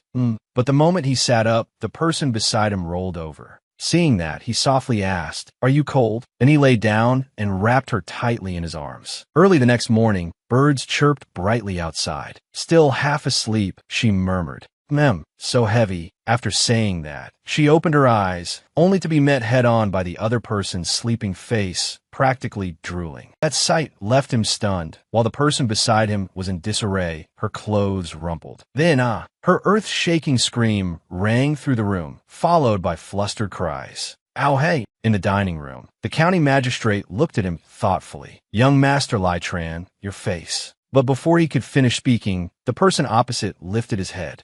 At this moment, he had a bright red handprint on his face and a dark bruise around one eye as well. Seeing everyone looking at him, he awkwardly explained, "Ah ha ha. No, I just accidentally bumped into a wall." Seeing this, Zhang Yunci could not help but sigh. "My, so our house really does have such strangely shaped walls." Hearing that, the other party burst out laughing. "Haha, isn't that so?" Meanwhile, the creator of those masterpieces blushed so hard she could not say a word. 3 days later, the county magistrate and his daughter saw the two of them off. In the carriage, Mac Lam Tom lifted the curtain slightly and said wistfully, "Magistrate Zhang and Yunci are both such good people. They not only prepared a carriage for us, but when I left, they even stuffed me with lots of food and travel money. So the outside world isn't as dangerous as Nanny said. There really are many good people out there." Hearing that, Lai Tran said gently, "That's because you're kind-hearted yourself, so the people you meet are all good people too." Hearing this, the person opposite suddenly sighed. "Magistrate Zhang is so good to Yunci. I wonder what my own parents are like." Seeing her worry, the person beside her immediately reassured her, "Don't worry. Your parents must also be very kind people. When they see you, they'll surely be overjoyed." Suddenly, she asked softly, "Lai Tran, what about your parents? I hardly ever hear you mention your family." At the question, he suddenly hesitated. "My father and mother. They both passed away in an accident 6 years ago." Hearing those words, she was startled.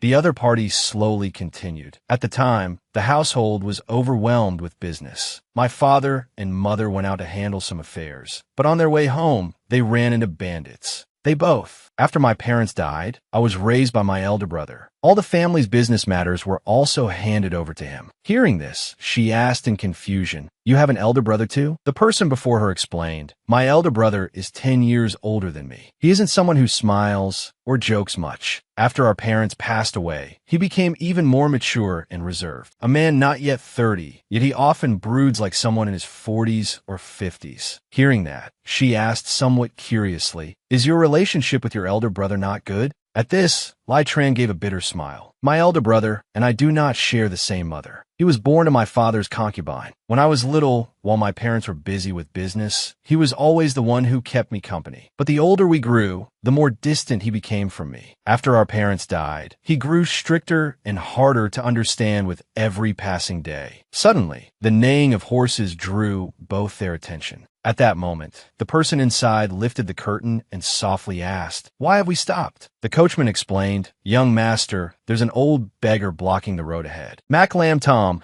was so frightened that she quickly shrank behind him. Outside, the ragged figure spoke up, "Please, kind sirs, give me a little food." Hearing that, Lai Tran pulled out a bundle and handed it to the coachman. "Take this to him." Suddenly, the sound of galloping hooves rang out without end. A group of men appeared. The man in the lead called out, "Who goes there up ahead?" Seeing who had come, the coachman quickly smiled and said, "Oh my, Deputy Commander Lin, what a coincidence to run into you here today. These two are honored guests of the county magistrate. I was ordered to escort them out of the city." Hearing that, the man opposite said loudly, "So they're the county magistrate's honored guests." Lin was discourteous. In recent days, brigands and mountain bandits have been appearing frequently in the hills near the city. We patrol here every day to ensure the safety of the common people. Please, you two must be especially careful." Then he cast a vicious glance at the beggar and barked, "Where did this beggar come from? Get out of the way and stop blocking our honored guests. Move." The carriage carrying the two of them creaked forward slowly. The beggar still sat there, holding the bundle Lai Tran had given him. Then an irritated voice rang out, Why haven't you scrammed yet? Begging isn't allowed here. Don't let me see you again." In the forest, Mac Lam Tom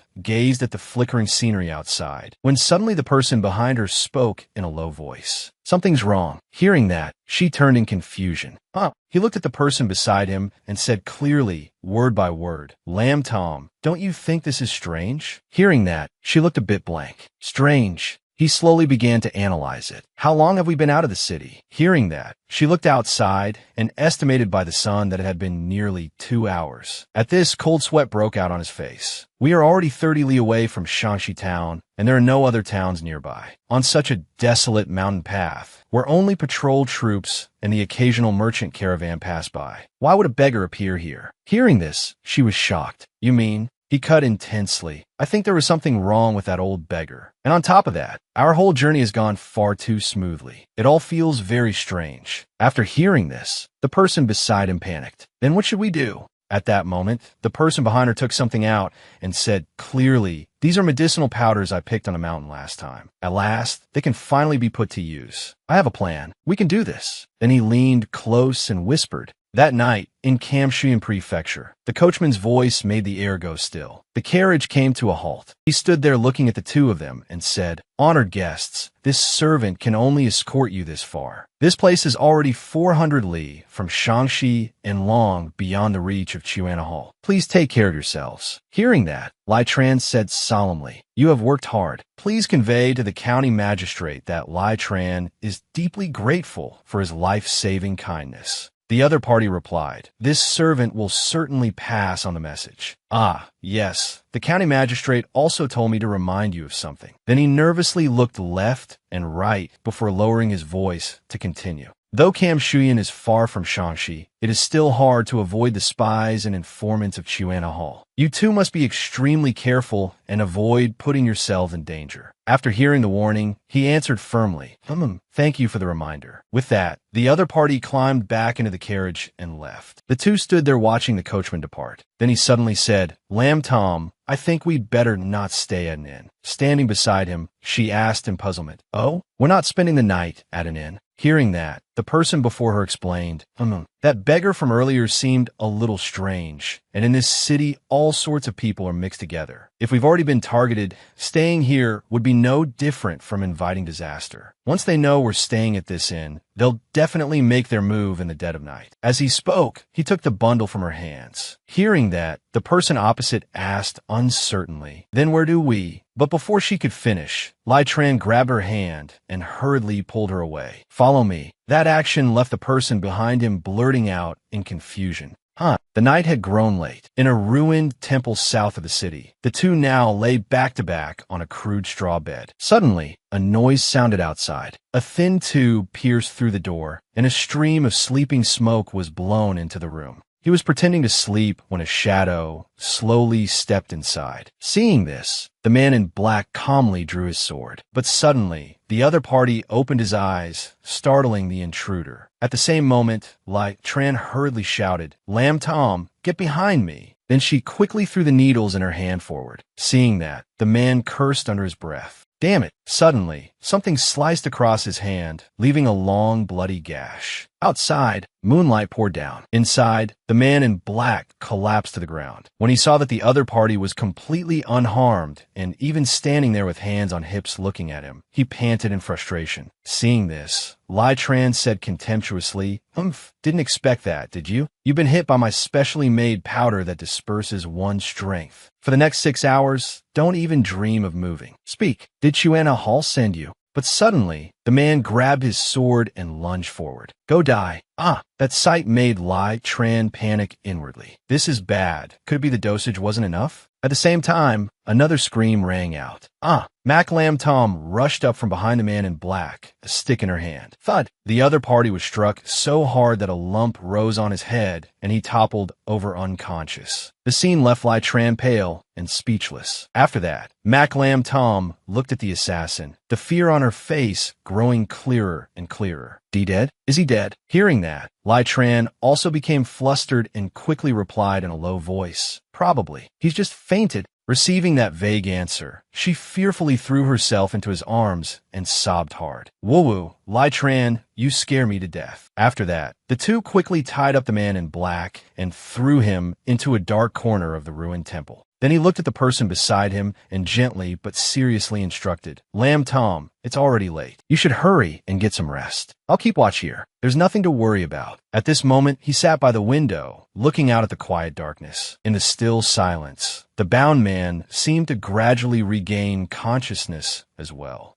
Cough. But the other party's eyes snapped open in vigilance. At the same moment, Lai Tran slowly jumped down from the window and muttered in displeasure. Tisich, even if I untied you now, there's no way you could escape. Speak clearly. Who sent you? Hearing this, the man unwillingly let out several bitter, strangled coughs. Cough, cough. I actually fell for the scheme of a brat like you. Truly careless and stupid of me. So it turns out the young master of the Liu family isn't as useless as the rumors made him out to be. Hearing this, Lai Tran immediately grew more alert. You know who I am? You're not from Chuana Hall. Then who exactly are you? The man coughed a few more times and weakly replied, Cough, cough. Liu Lai Tran, young master of the Liu family of Jinan. With such an illustrious and famous identity, how could anyone not know it? At this point, Lai Tran angrily lunged forward, grabbing the other man by the clothes and shouting in fury, Drop the act. Speak. Who exactly sent you? The man in black only looked even more uncomfortable. Cough. Since young Master Liu is so clever, why not try guessing? Who is it that wants to sit in the position of family head, but cannot achieve it because he was born of a concubine? At that, Lai Tran pulled out his short sword and pressed it against the man's throat, grinding out each word in warning. If you dare spout more nonsense, I'll kill you. How dare vermin like you slander my elder brother's good name? But at this moment, the man coughed even more violently. Bright red blood kept spilling from his mouth. Cough, cough. Crimson drops splattered on Lai Tran's hand. At once, the other party was shocked. Not good. Did he swallow poison to kill himself? He immediately let go in alarm. The man opposite slowly continued between weak breaths. Cough, cough. Why, you little brat? Unexpectedly, you do have a kind heart. That powder of yours could clearly have taken my life, but you only used 30% of the proper dosage. Too bad. If you are this merciful, you won't meet a good end in the Liu family. Cough, cough. Ha. Since I failed my mission, even if I returned, I still wouldn't escape death. So before I die, I may as well tell you this. Your elder brother, Jiang Yuanhan, has long since laid a heavenly net and earthly snare on the road ahead, waiting for you. Cough, cough. After saying that, he coughed up blood, while the person opposite was thrown into utter confusion. No imposible. You're lying. But the other party merely continued weakly. Once he kills you, he'll be able to inherit it openly and rightfully. Inherit. Before he could finish, he collapsed and breathed his last. Lai Tran was still in inner turmoil, his thoughts in complete chaos. No, you're lying. How can my elder brother want to kill me? Suddenly, a sharp pain struck the back of his neck, and he looked toward the person before blacking out. Mac Lam Tom looked at him with a complicated expression, still holding the piece of wood from earlier. At this moment, Lai Tran slowly stirred awake, bafflement filling his heart. Why on earth does the top of my head hurt so much? But once he became fully awake, he immediately realized that he was tightly bound. Right after that, he turned his head and called softly, full of hope, Lam Tom. But what met his eyes was Mac Lam Tom, holding a stick pointed straight at him as she said suspiciously, You, who exactly are you? The other party was flustered and bewildered at this moment. I'm Eligrectran. But the moment he finished speaking, she shouted angrily, You're lying. Ignoring the way he froze there in stunned confusion, she slowly exposed everything with a tense expression. I heard every word you two just said. You're the young master of the Luke family, aren't you? Speak. What exactly is your purpose? Hearing this, he hurriedly said, Don't get agitated. If there's something to say, let's talk it through clearly. Why is a proper young lady brandishing a wooden stick so fiercely like this? But the other side was already sobbing as she said in a choked voice, Don't talk like that. I'll hit you. But when the stick was just about to swing down, he spilled everything. It's because you claimed to be my fiancé before marriage, yet I knew nothing about it. Besides, I already had another fiancé, and my elder brother never mentioned this at all. I was afraid that if my identity were exposed, it would frighten you, so I had no choice but to keep it hidden. I truly wasn't trying to toy with you on purpose. Hearing this, she was stunned. So that's how it was. But she accidentally let go, and the wooden stick smacked straight onto the other party's head. Ow. Only then did Mac Lamtom begin to explain. Actually, it was my wet nurse who told me. She said that back then. Madame Luke was overjoyed when she took me in. She thought I was about the same age as the legitimate son of her household. And perhaps in the future, I might even become the daughter-in-law of the Luke family. That's why Madame gave me her green silk jade bracelet, and at the same time instructed the servants of the Feng City estate to treat me like the Luke family's foster daughter and raise me properly until I grew up. After hearing this, the person opposite her was a little puzzled. That jade bracelet, it should have been mine. As he spoke, he tilted his head with a foolishly awkward look. Hearing that, she quietly agreed. Now that I think about it, it really was you. But what I still can't understand is this. Why did Wet Nurse later say that the head of the Luke family was a cold and merciless devil who loved killing? She also said that since the marriage had already been arranged, the Luke family would soon come to Feng City to escort the bride away and urge me to flee this place as quickly as possible. At this, even the person involved looked confused. Actually, I had never heard before that I had a marriage arrangement, and I also didn't know the Luke family would be coming to Feng City for a wedding procession. There must be something suspicious about this. Why don't I return home first to verify everything clearly, then travel with you to Feng City and get to the bottom of it? Hearing this, the person opposite him nodded in agreement. But suddenly Lai Tran interrupted, looking troubled. Actually, at this moment the other party turned and looked at him blankly. He slowly continued, full of sincerity. I truly didn't mean to deceive you. You shouldn't take this matter too much to heart. Back then, when I suddenly heard that you were my fiancé, and even a runaway fiancé, I felt there were still many things that hadn't been clarified. I was also afraid that if you knew my true identity, you'd misunderstand, so I could only hide it. At this moment, she blushed and stammered softly. And no, it doesn't matter. As long as it's explained clearly, that's enough. But after that, her attention shifted to the man in black. That person is... When asked, the other party only replied coolly and briefly, he's dead. At this, she cried out in alarm and terror. Dead. Seeing her hiding fearfully behind him, he slowly explained in detail. He bit down on poison and killed himself. Assassins sent out on missions are mostly desperados. Once the mission fails, their lives are forfeit as well. To avoid exposing their master's identity, most of them hide a poison capsule in their molars, so they won't be captured alive and then forced by torture to confess. Mac Lamb Tom's gaze now turned more guarded than ever. Was this person here to kill us? The man beside her answered decisively and clearly, no. To be precise, ever since I encountered Chuana Hall, their target has only been me. The one they want to kill is me. The person opposite him was puzzled. But why would they want to kill you? The other party suddenly fell silent for a while. Then, after a pause, finally spoke heavily. Before he died, that man told me that it was my elder brother who sent these assassins to kill me. When she heard the answer, she was shocked, speechless. Your elder brother? At this moment, Lai Tran slowly recounted the matter, his gaze distant. I don't believe it. Though he's usually strict, he has always treated me very well. Ever since our parents passed away, my elder brother has shouldered the entire Luke family on his own. He took on countless greedy eyes and bore this responsibility in my place. For the sake of allowing me to smoothly inherit the position of family head in the future, over these years he has settled no small number of troubles caused by outside forces. If he really wanted to kill me, why would he wait until now to make his move? I still want to go back and ask him face to face. At this moment, she also agreed and added, maybe some ill-intentioned person learned your identity and deliberately tried to sow discord. After hearing that, he nodded in agreement as well.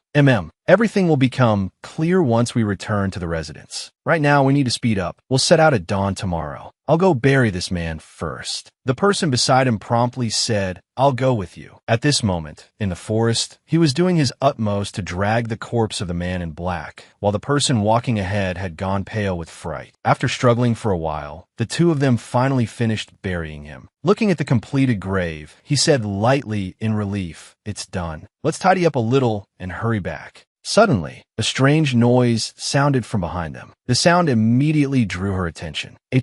Li Jiang. Hearing his name, the person behind her startled and answered, Huh. Then she tremblingly pointed toward the green lights in the darkness and said shakily, those glowing green lights. What kind of monster are they? Then the two of them clung to each other and screamed, it's a ghost demon. Run. Mac Lam Tom leaned against the eaves and softly asked the person opposite her, "Does this mean we can only walk all the way to Mount Tung too?" Hearing this, Lai Tran replied slowly, This place is only a little over 200 li from Mount Tung too. If we rode horses, it would only take a day. But the roads are crowded and full of all kinds of people, so it would be hard to avoid being discovered by those people. Right now, we still don't know their true intentions, so it's better to be cautious. We'll go through the northern mountain valley. It's dangerous terrain, but much shorter than the main road. As long as we don't lose our way, we should be able to reach Mount Tung too in about 5 days. Hearing this, she pondered softly. If it's 4 or 5 days, then it seems we should prepare enough provisions first. The person behind her suddenly spoke up. That won't really be necessary. If we go deeper into the mountain valley, there are a few scattered villages. The local people sell homemade food to supply passing travelers. So on ordinary days, you can also see small merchants hurrying along the road. This mountain path may be narrow and winding, but it connects in all directions. Head north, and it leads straight to Mount Tung too. Head south through a stretch of marshy land, and you'll reach Siyuing City. Hearing this, she cried out happily, "Wow, Lai Tran, you really know the roads around here well."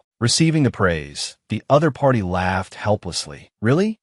Lucky diso. Back when I ran away from home, I practically memorized every corner within 300 li around Mount Tung too." At this moment in the forest, he attentively supported the person behind him. "We've already been walking for 2 shurchen. Are you tired? Do you need to rest a bit?" At this moment, she was panting as she hurriedly answered, "I'm fine. Let's go a little farther." Suddenly, a cry sounded from the distance. The sound immediately drew the attention of the two of them. Only then did Mac Lam Tom speak. "It sounds like a woman calling for help." The person beside her hurriedly said. The voice came from that direction. "Come, let's go over and take a look." The rustling sounds continued without stop. A hand pushed aside the branches. Her face covered in sweat, but then her expression turned alarmed. As she rushed forward, she cried out, "Over here!" Then she quickly helped the person up. But when she saw the other person's face clearly, she was shocked. "Nate Ipsilon na? Where did you end up here?" After checking her over, he raised his head and looked upward. She must have slipped and fallen from above. Then, hoisting her onto his shoulder, he urged. This time Nyat Waina fell hard. It's unclear whether her internal organs were injured. We don't have enough medicine left on us, so we need to move quickly and find the nearest village ahead to get treatment. At this moment, in a small house, a little girl was sitting there watching some chicks when suddenly a voice called out, "Tiu Tum." Hearing the voice, the little girl looked toward where it came from.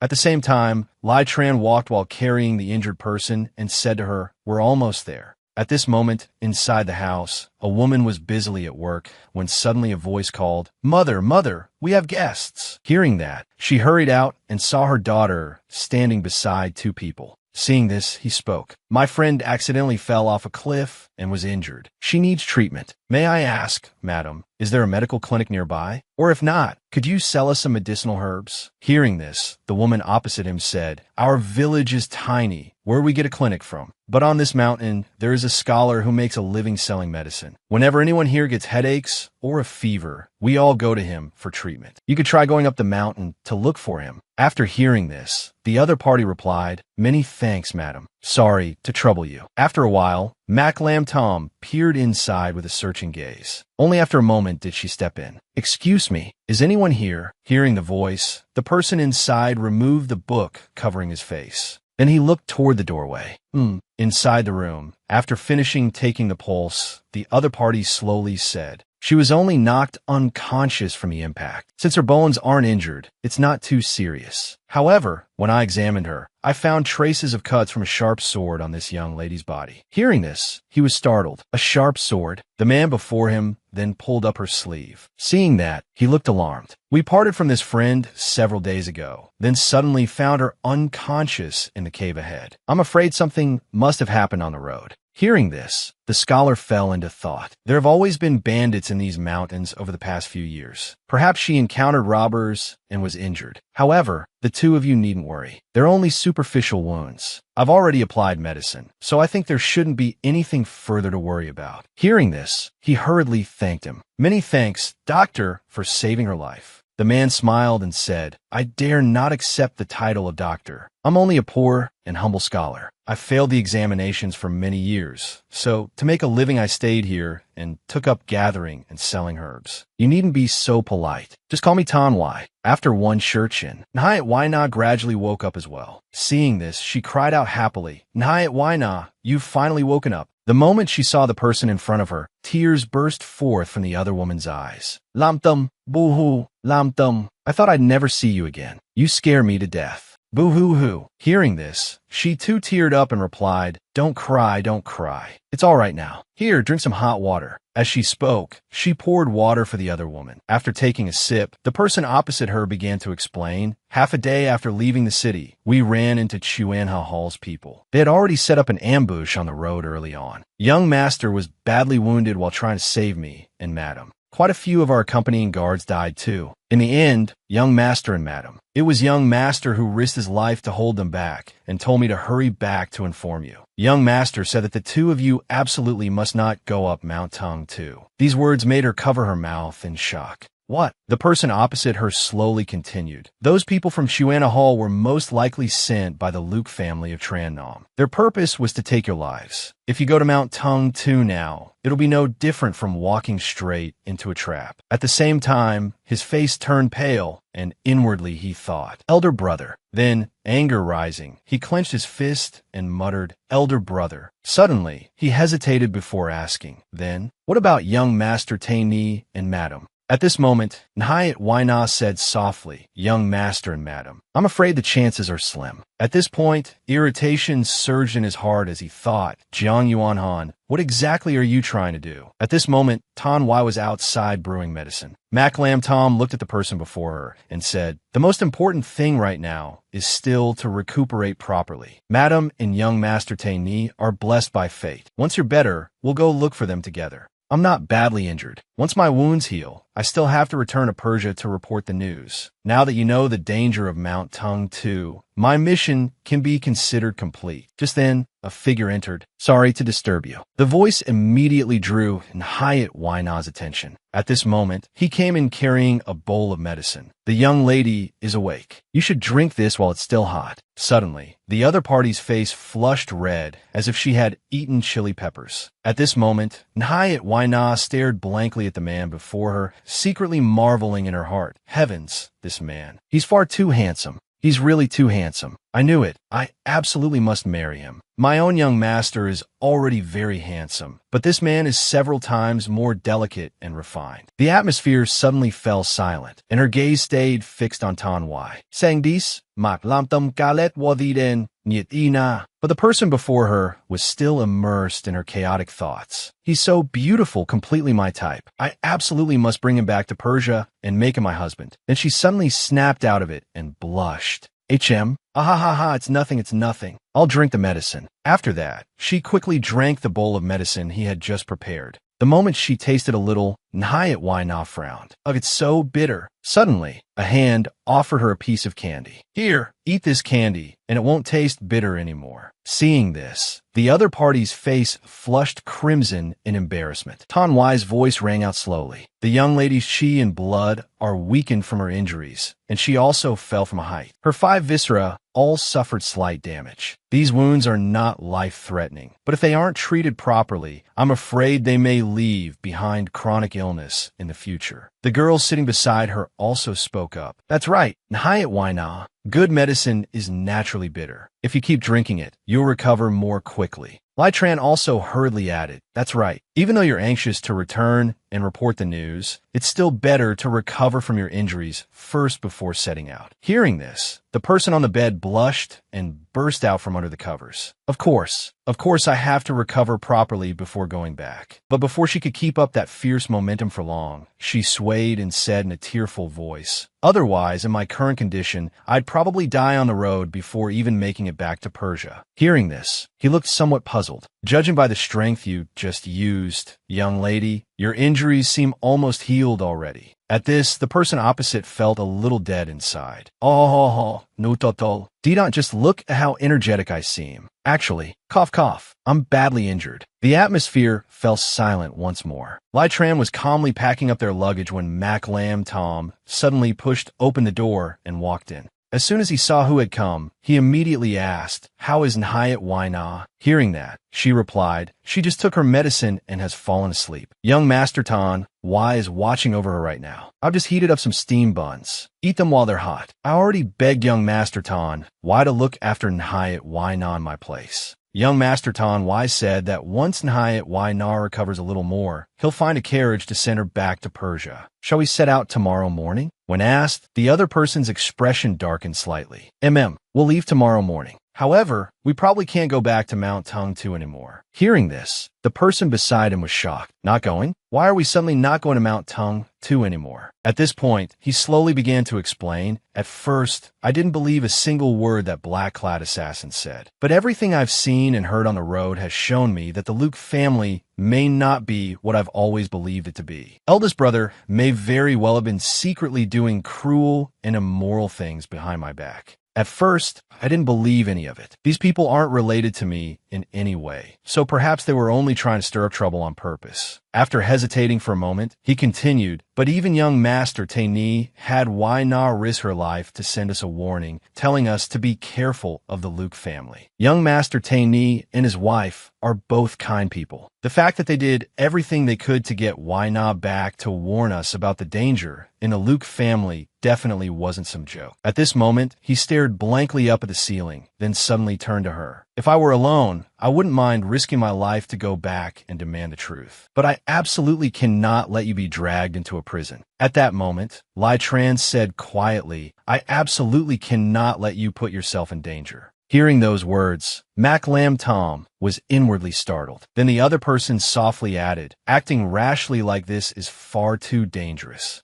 It would be better if we don't return to Mount Tungtu for the time being. She asked softly, but if we want to go back to Mount Tungtu, wouldn't we still have to pass through Tungkwa town? Sooner or later, we'd still run into people from Chuana Hall. Only then did he explain more clearly. My second brother has always lived in seclusion in the bamboo forest west of Mount Tungtu. We can go there and seek shelter under his protection. Second brother will surely have a way to investigate the truth of this matter. The person beside him cried out in surprise. You even have a second brother? Seeing her stunned expression, he answered calmly, that's right. But ever since first mother passed away, second brother has stayed in the bamboo forest keeping vigil for her and has never returned home, so we brothers rarely meet. Those words made her even more astonished. First mother? Could it be that you brothers aren't full brothers either? Lai Tran's face grew troubled as he said, First mother was the first principal wife father married. I heard that later she developed mental problems and injured several servants. Father flew into a rage and sent her away to live in a separate estate. From then on, second brother went with her and lived there as well. After hearing that, she guessed softly, so you three brothers weren't born of the same mother? He could not help sneering.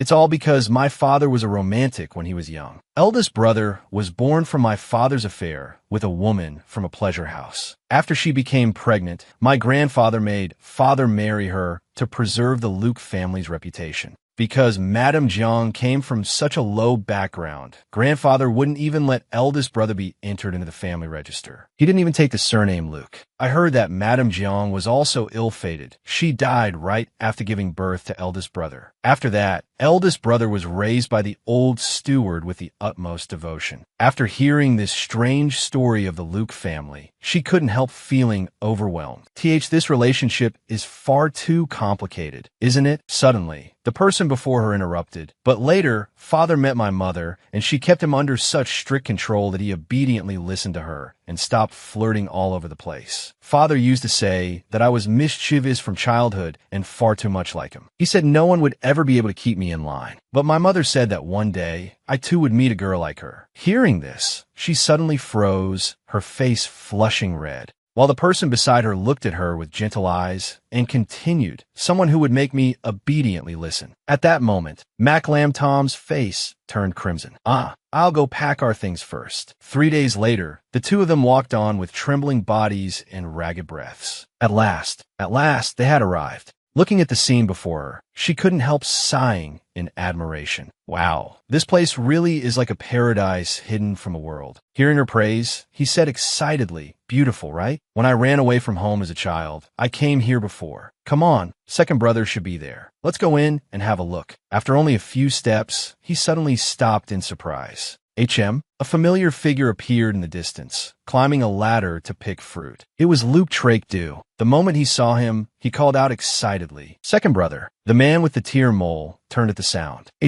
Little Tran. His face lit up with joy as he called back. Suddenly, his foot slipped off the ladder, and his expression changed at once. His body tilted backward. "Oh no!" Inside the room, a hand slowly poured more tea. Luke Trakedew leisurely brewed tea as he slowly said, "Back then, you got angry with father and ran away from home to my place. Who would have thought that in less than half a month you'd be dragged back? And now, after that parting, so many years have passed without us meeting." Hearing the man opposite him say this, Lai Tran scratched his head awkwardly and replied with embarrassment, "After I was dragged back that time, father punished me by making me kneel facing the wall in the ancestral hall for a whole month. After that, he stationed all sorts of servants to watch me. Aside from going to the latrine, there was even someone guarding the door to my bedroom. For a whole year, I didn't even get to set foot in the town at the foot of Mount Tung Tu." Suddenly, the person opposite him prompted, "And later?" At this, he suddenly grew dejected and said sadly, "Then later, father and mother met with disaster. After they were gone, second uncle and third uncle from the clan saw that I was still young and wanted to seize the entire Luke family fortune. At that time, I was forced by eldest brother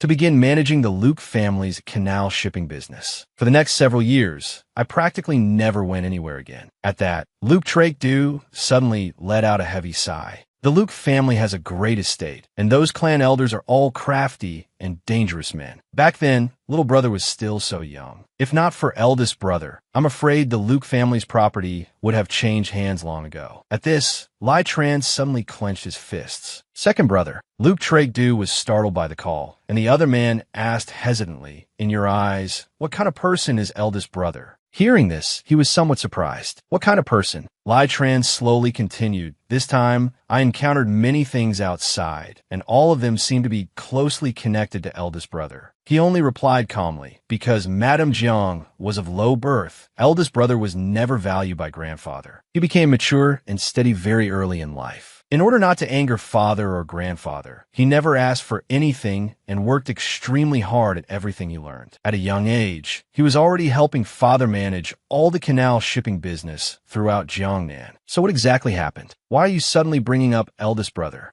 At this, Lai Tran cut in softly. Half an hour later, after hearing everything, Luke Trakedew cried out in shock, "No, absolutely impossible." Lai Tran continued calmly, "I also hope that all of this is false. But everything we've encountered on the road points straight at eldest brother." Suddenly, Luke Trakedew cut him off. "I think someone is definitely trying to drive a wedge between us brothers. Though eldest brother may be rigid in his thinking, he has always devoted himself wholeheartedly to you and to planning for the Luke family." But at this moment, Lai Tran gazed absent-mindedly outside. "Is eldest brother really that kind of person?" "Second brother, there's actually something I've never understood. When father and mother died, given your status, you should have returned to inherit the position of family head. Why didn't you come back then?" At this, Luke Trakedew stiffened. Actually, back then, rather than saying mother was sent here to repent for her mistakes, it would be more accurate to say that father had become utterly disappointed by what she had done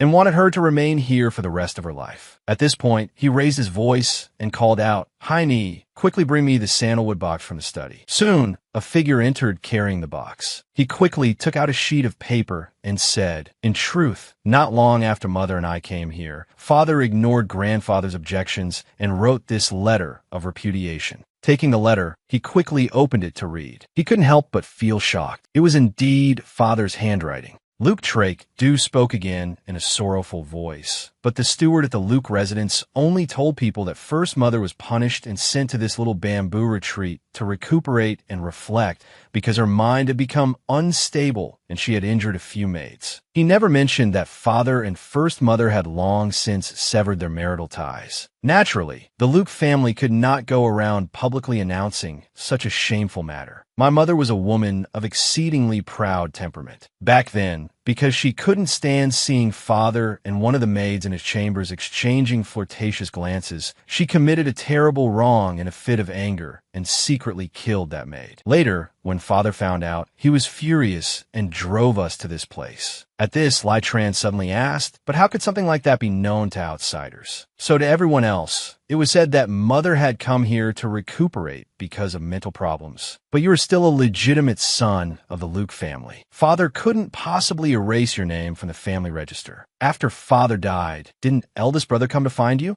At that moment, Luke Trakedew stiffened, but after only a few seconds, his mood sank again. After mother died, eldest brother came here once. He told me to stay here peacefully and observe mourning for mother, and that the Luke family would not let me lack food or clothing. The so-called eldest brother had then slowly said, as for the position of Luke family head, you'd best give up any foolish hopes. But if you harbor any delusions you shouldn't, then even this place will no longer have room for you. Luke Trakedew had been only a young boy at the time, and hearing those words, he had frozen on the spot. At the same time, Lai Tran gritted his teeth and said indignantly, what he meant was that he wanted to completely cut off your path to inheriting the position of Luke family head. Luke Trakedew only sighed and said, eldest brother and I were never close. But in his heart, he had always hoped that you would inherit the position of family head. If that weren't the case, he wouldn't have come here on purpose to warn me, forcing me to completely give up that thought. Eldest brother is a man who respects propriety and rules. He knows he is not a legitimate son, so he follows the teachings left by the Luke ancestors and merely helps you manage the Luke family estate. But suddenly another voice cut in. Second brother, is it really as you say? At this, he fell silent, and only after a brief few seconds did he say, little Tran, in truth, aside from choosing to trust eldest brother, we simply don't have the power to stand against him. Just then,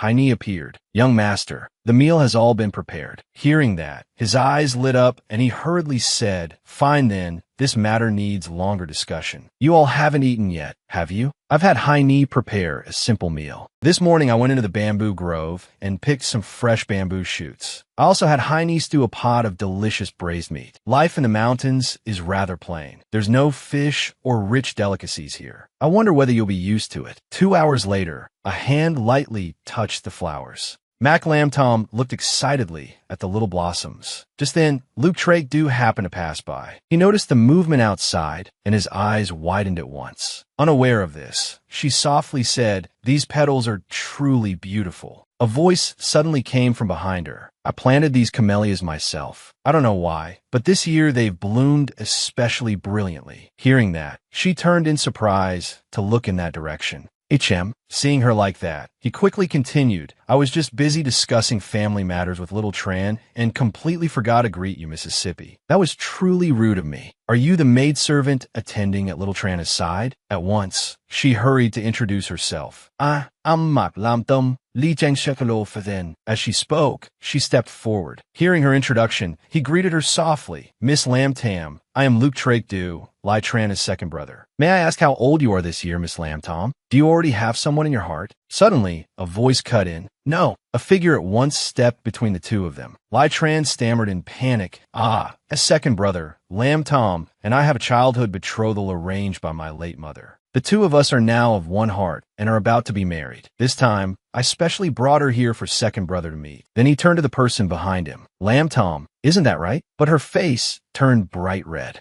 Why you? Are you telling the truth? Hearing this, Luke Trakedew looked a little stunned, then burst out laughing. So that's how it is. Miss Mac, I was the rude one. Hearing those words, Mac Lam Tom became even more flustered. And no, there's no need to apologize. Just then, a pigeon flew over. It quickly landed on his hand. As soon as he opened the message and read it, his expression suddenly darkened. Then he unconsciously crushed the letter in his hand. The sight left the two people before him dumbfounded, and only then did Lai Tran speak. Second brother, did something happen? Realizing he had let his emotions show, he froze for a few seconds. No, nothing at all. Oh, right. I had Heine go to the front yard to pick some fresh, heavenly peaches. Would you like to try some? Luke Trakedew hurriedly changed the subject. The moment the two of them heard there was food, their eyes lit up as they said in unison, heavenly peaches? But then he suddenly looked at the person beside him and abruptly reached out to hold her hand. The action startled her, and she turned her head to look at him. He suddenly spoke in embarrassment.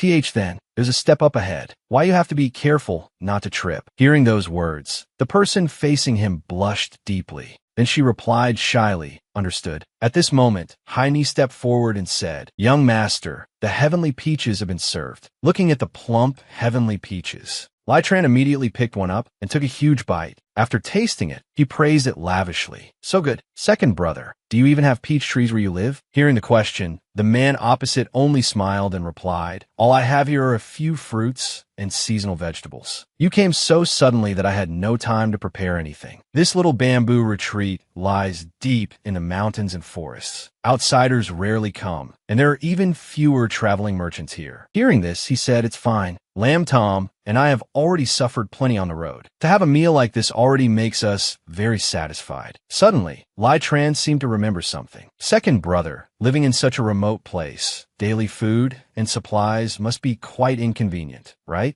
Hearing the question, Luke Trakedu slowly explained further, There are plenty of villas in the mountains around here, so it's not as if I'd starve. Every month, the Luke family sends servants up the mountain with some meat and fish. As for vegetables and wild greens, I have to go into the forest and pick them myself fairly often. At that, Tyrant suddenly pictured his second brother sitting in front of a carrot with tears streaming down his face. Bulkoi, rhubarb. Then he cried out in surprise, In any case, Lamb Tom and I are free. For the next few days, let us go up the mountain and help you gather some vegetables. As he spoke, he even slapped the table to show how determined he was. The person beside him also had tears in her eyes after hearing the story. Hearing that, Luke Trakedu did not refuse. Wonderful. Then he handed the person in front of him a large basket. Not letting them wait long, he promptly shooed them out. On the eastern side of the mountain, there's a large bamboo forest. Go pick some bamboo shoots and bring them back. Go on, hurry. Let's go, let's go. As the two of them headed into the mountain, a voice suddenly called out, Young master. Heine hurried over at once. Wait, this is the food and drink second young master told me to prepare. Young master said the mountain paths are hard to walk. So he told you both to be extra careful and try to go early and return early to the villa. Her expression then turned dark. Master, I've already sent the young master and Miss Lamb Tom out. That person probably won't be coming back for the moment. After hearing that, he said coolly, prepare at once. The other party hesitated a little. But, master, are you sure? Before she could finish, the man opposite only gave a bitter smile. Then he said slowly, What is meant to come will come eventually, won't it? Inside the bamboo forest, the two were intently picking bamboo shoots. But Tyrant suddenly felt uneasy. Lamb Tom, you only secretly agreed with second brother just now because you had no choice, right? Second brother is such an outstanding person. Could it be that you? Thinking this, he couldn't help speaking. Lam Tom. Hearing him call, she startled and quickly looked over. The person before her asked awkwardly in a low voice, Why you? What do you think of my second brother? At that moment, Lamb Tom's mind stalled a little, and she repeated, Second brother. Second young master is such a gentle person and so talented and learned. Being around him really puts people at ease. Her words struck him like thunder. It's over. Luke Tyrant, you've already lost right at the starting line. He suddenly remembered being knocked on the head as a child. You little brat, if you haven't memorized your lessons today, don't even think about eating. Then flustered, he continued, So, you also like someone who understands propriety and is highly learned? As someone like second brother? Lamb Tom's face immediately flushed bright red.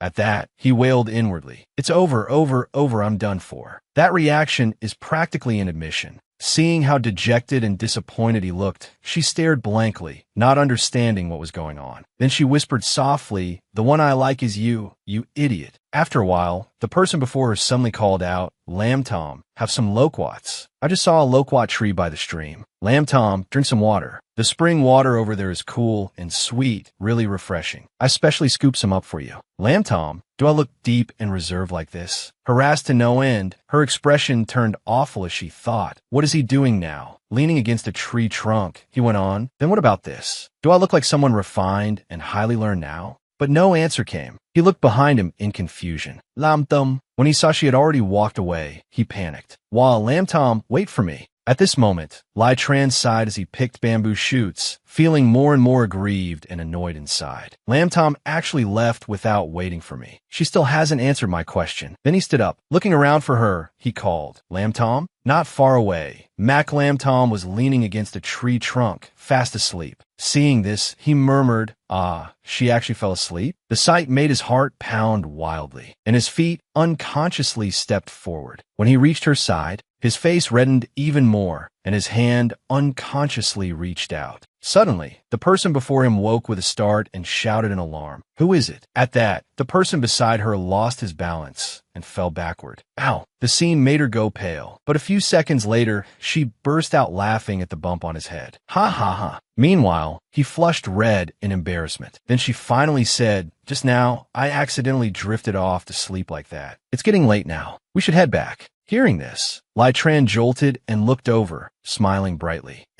But when they returned to the little bamboo house, he was stunned. What met his eyes was utter chaos. And in shock he thought, "This is..." Suddenly, several darts flew toward them. Seeing this, he shouted anxiously, "Watch out." At that exact moment, Luke Trake Dew appeared, sword in hand, and swiftly knocked all the darts aside. Then he rushed forward and drove his sword straight through the chest of a black-clad assassin. With a scream of pain, the man collapsed and died. At that moment, the person behind him cried out in alarm, "Second brother, what on earth happened?" Luke Trake Dew's face was deathly pale, blood staining the corner of his lips, as he said, "Go, both of you, hurry. Eldest brother has sent assassins after us." Hearing that, the other party froze. "What?" Luke Trake Dew continued. "A scout just sent word by carrier pigeon that the men eldest brother dispatched were already on their way. I thought they had only come to hunt you down, so I tried to get you both out of the way. I never imagined eldest brother would even intend to kill me as well." Then he hurriedly turned away. "Little Tran, second brother is afraid. I won't be able to protect you anymore." Hearing this, Tran unconsciously clenched his fists. "Bastard," but Luke Trake Dew cut him off. "The assassins will come back. This place is no longer safe. Go down the mountain at once and follow the Easter Trail. I've already told High Knee to wait at the foot of the mountain to help you." But a voice suddenly interrupted, "We're going together." Luke Trake Dew only gave a bitter smile. "I still haven't properly put away my mother's keepsakes and memorial tablet. She lived her whole life alone with nowhere to belong. After death, at the very least, she should have me, her unfilial son, by her side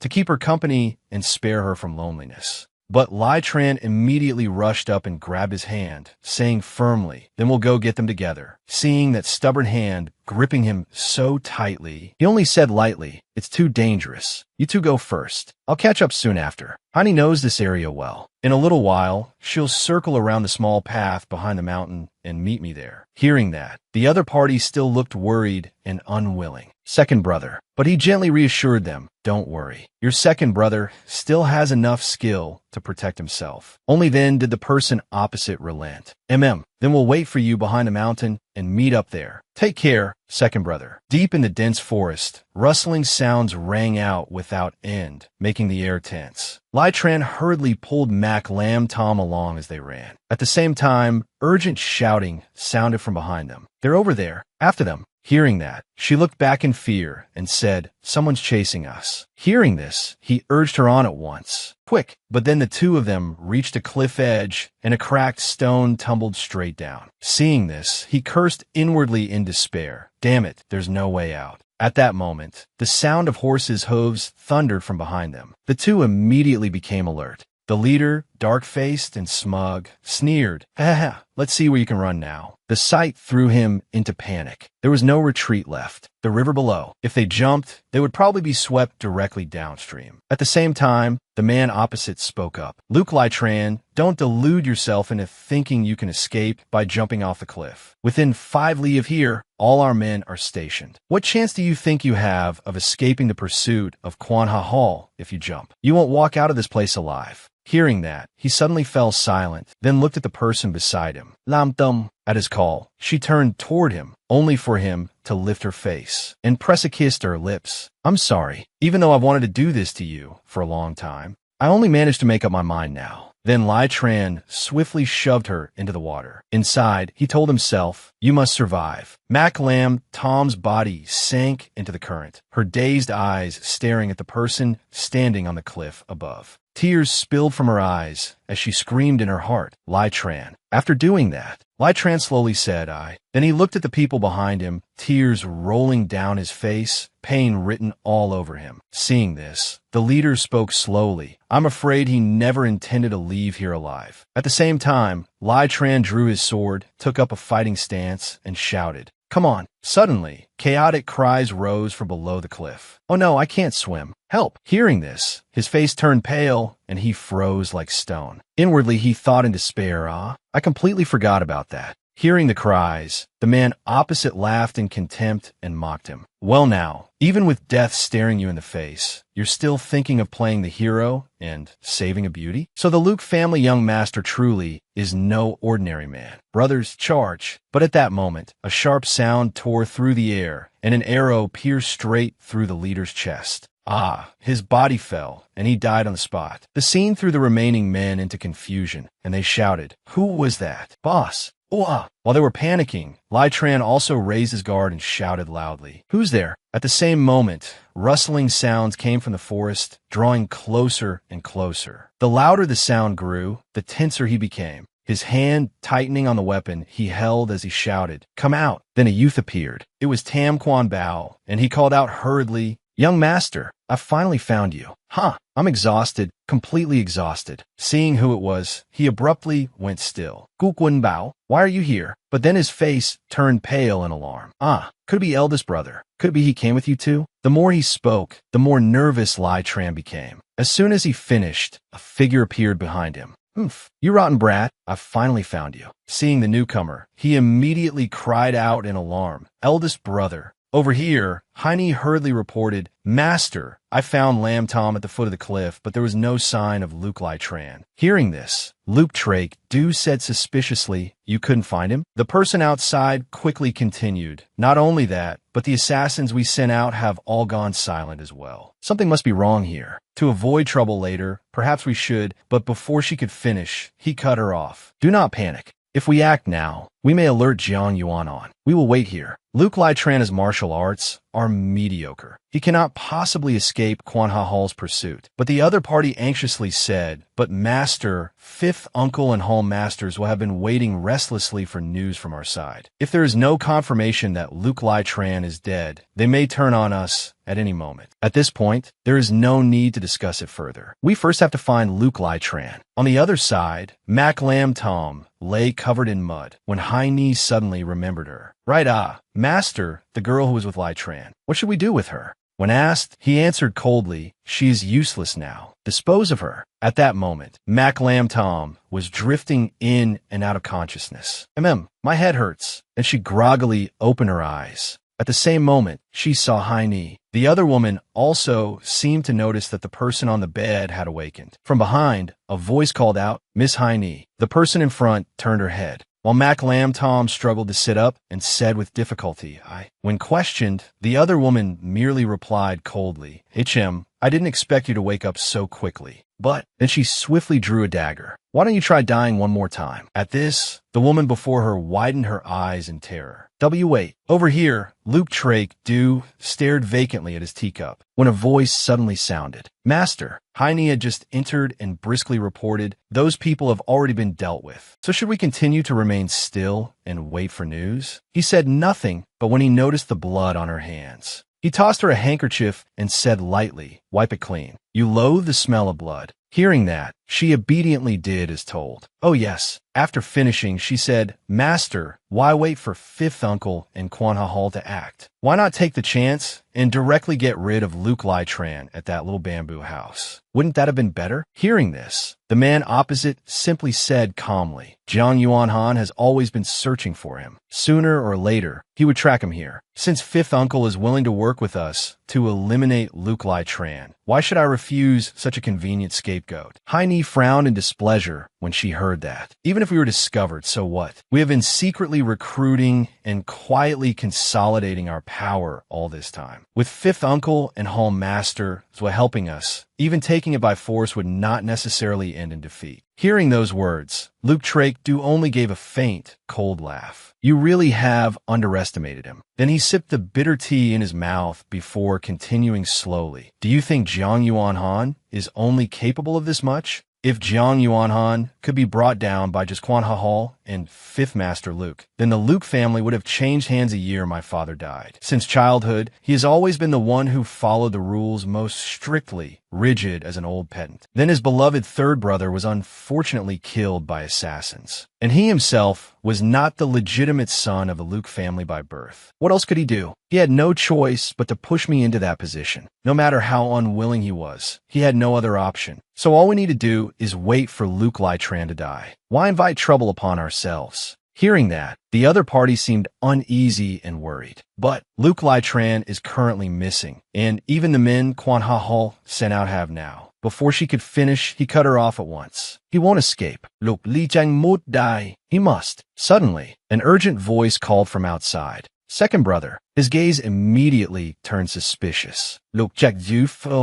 At the same time, Heine cried out in panic, Luke Lytran? Why has he come back? The man opposite was still too shocked to believe what he had just heard. Then he said slowly, the plan has changed. Go and bring the 7-step powder here. You. Hearing this, the other party looked blank and confused. Then the air fell silent, with only his unwavering stare remaining. At that moment, in another residence, furious shouting rang out. Get out! This is all because of a rebellious son like you. How could I possibly have given birth to such a useless child? Get out of here at once. Outside in the corridor, Luke Trakedu's face was streaked with tears. At that time, he was only a young boy, sitting alone in a corner. Suddenly, a figure appeared. So, I finally found the young master. Madame was only upset for a moment, so her words came out rather hurtfully. Please don't take it to heart. Madame knows she hurt the young master's feelings, so she specially sent this servant to bring some pastries to cheer you up. Carrying a small basket, Heine spoke softly. His eyes had once been clear and pure, but now they held unreadable thoughts. Then he turned and said slowly, Go. This is the last thing I need you to do.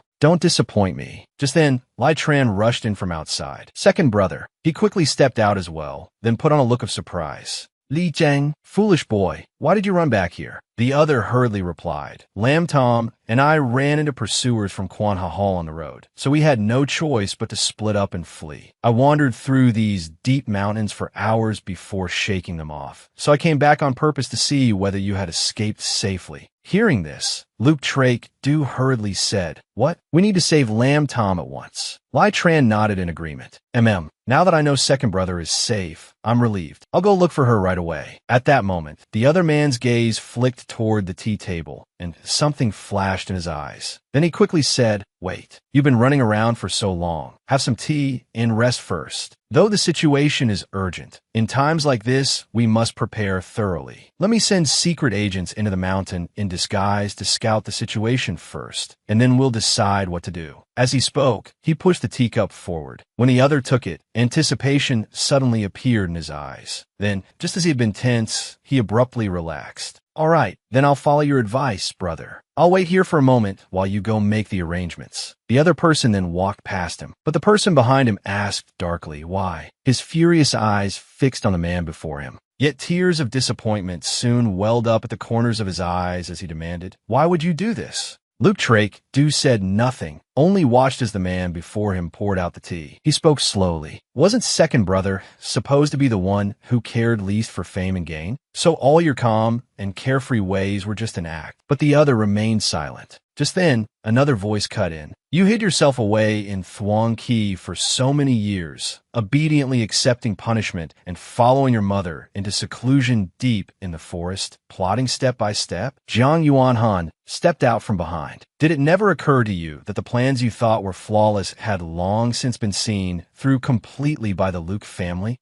At that moment, Heine stepped forward and bowed to him. Master, the various factions of Quan Ha Hall have basically all been purged. Luke Trine has been taken into custody and awaits your judgment. Also, Miss Lam Tom's wounds have been properly dressed. There is nothing serious. Hearing this, he said calmly, Bring her here. At that moment, Mac Lam Tom burst in sobbing. Li Jiang. The moment he saw his beloved appear, his eyes shook violently. Lam Tum. The two of them immediately threw themselves into each other's arms. Lai Tran lifted her face and said softly, "You're all right. That's wonderful." She spoke then, Lai Tran, but the next moment she slapped him. "You idiot. You complete idiot. To help me escape, you actually dared do something so stupid. If you ever dare do that again, I'll push you into the river and feed you to the wolves. I'll drag you out there myself. You infuriate me to death." Just then, a pigeon flew by overhead, while below, his wailing went on and on. "Wu Lam Tom, why are you so fierce?" Over here, Luke Drake could only laugh bitterly. "Ah, so you knew all along, yet pretended not to, just to watch me. This clown put on a one-man show?" Hearing this, Jiang Yuanhan replied slowly, "Of course. I knew much earlier than you imagine." He spoke in despair. "So you placed High Knee at my side years ago as a spy, just to monitor my every move? So you were already on guard against me from the very beginning." He answered indifferently. "If you had no ambition for the position of family head, then she naturally would have remained no more than a chess piece. After your mother died, High Knee could also have been the best possible person to keep you company for life. The only fault is that your greed knew no bounds. For the sake of the family head seat, you chose to become an accomplice and murder your own half-brothers and father." Hearing this, he could not help sneering. "Eldest brother, don't forget, I am your blood brother too." Hearing that, he replied coldly, "From the moment you helped your mother scheme against and murder grandfather Luke, you ceased to be a member of the Luke family." That night,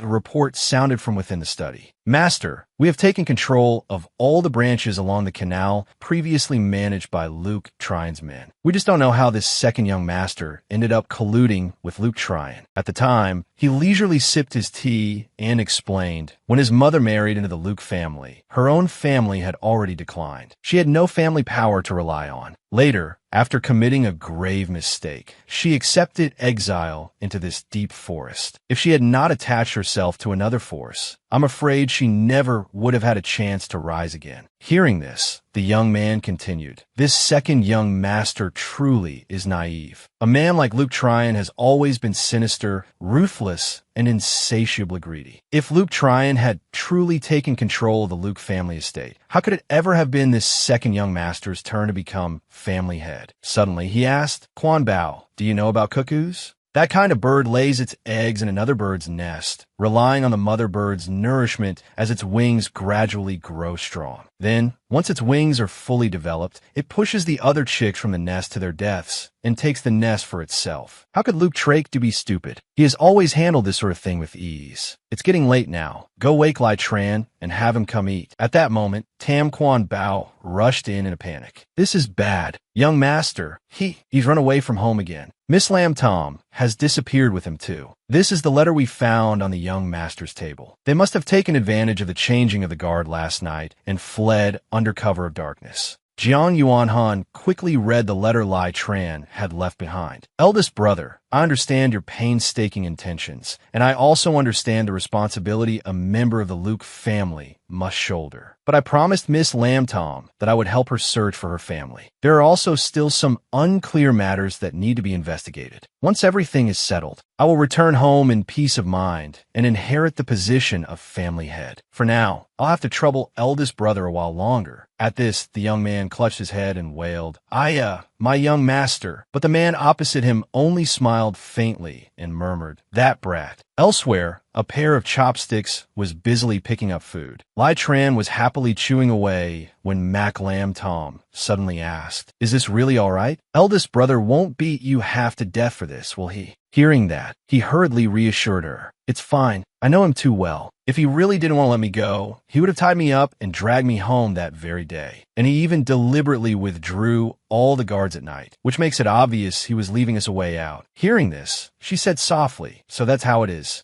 After eating her fill, she finally relaxed. Then I can rest easy. We're very safe now. Waiter, the bill." But when he opened his money pouch, his eyes suddenly went blank. Inside the pouch, there was only a drawing of Jiang Yuanhan making an ugly face. Seeing this, he froze in confusion. "What is this?" At the same time, the waiter beside them hurriedly asked, "May I ask which of you will be paying?" At that, he could not help shouting, "Eldest brother, you set me up again. I'm your own younger brother." Tran slowly changed clothes as, in his mind, he narrated, "My name is Luke Tran, the 37th family head of the Luke family of Trannom. This year, I have just turned 20. A few days ago, after returning from Chu Truck Fong City, I finally resolved the misunderstanding my wet nurse had harbored toward me all this time. Back in Fong City, an anxious voice had cried out, 'Fong City? Oh heavens, my silly girl. You finally come back.' Then, wiping away her tears, she said, 'I was only bored and idle. So I read a few pages of those Jianghu storybooks, just to tease you. Who would have thought you'd run off so fast? By the next day, when we came to our senses and chased after you, you were already long gone. Who could have guessed you'd run that quickly?' Hearing what the wet nurse said, the two of them were so shocked they froze.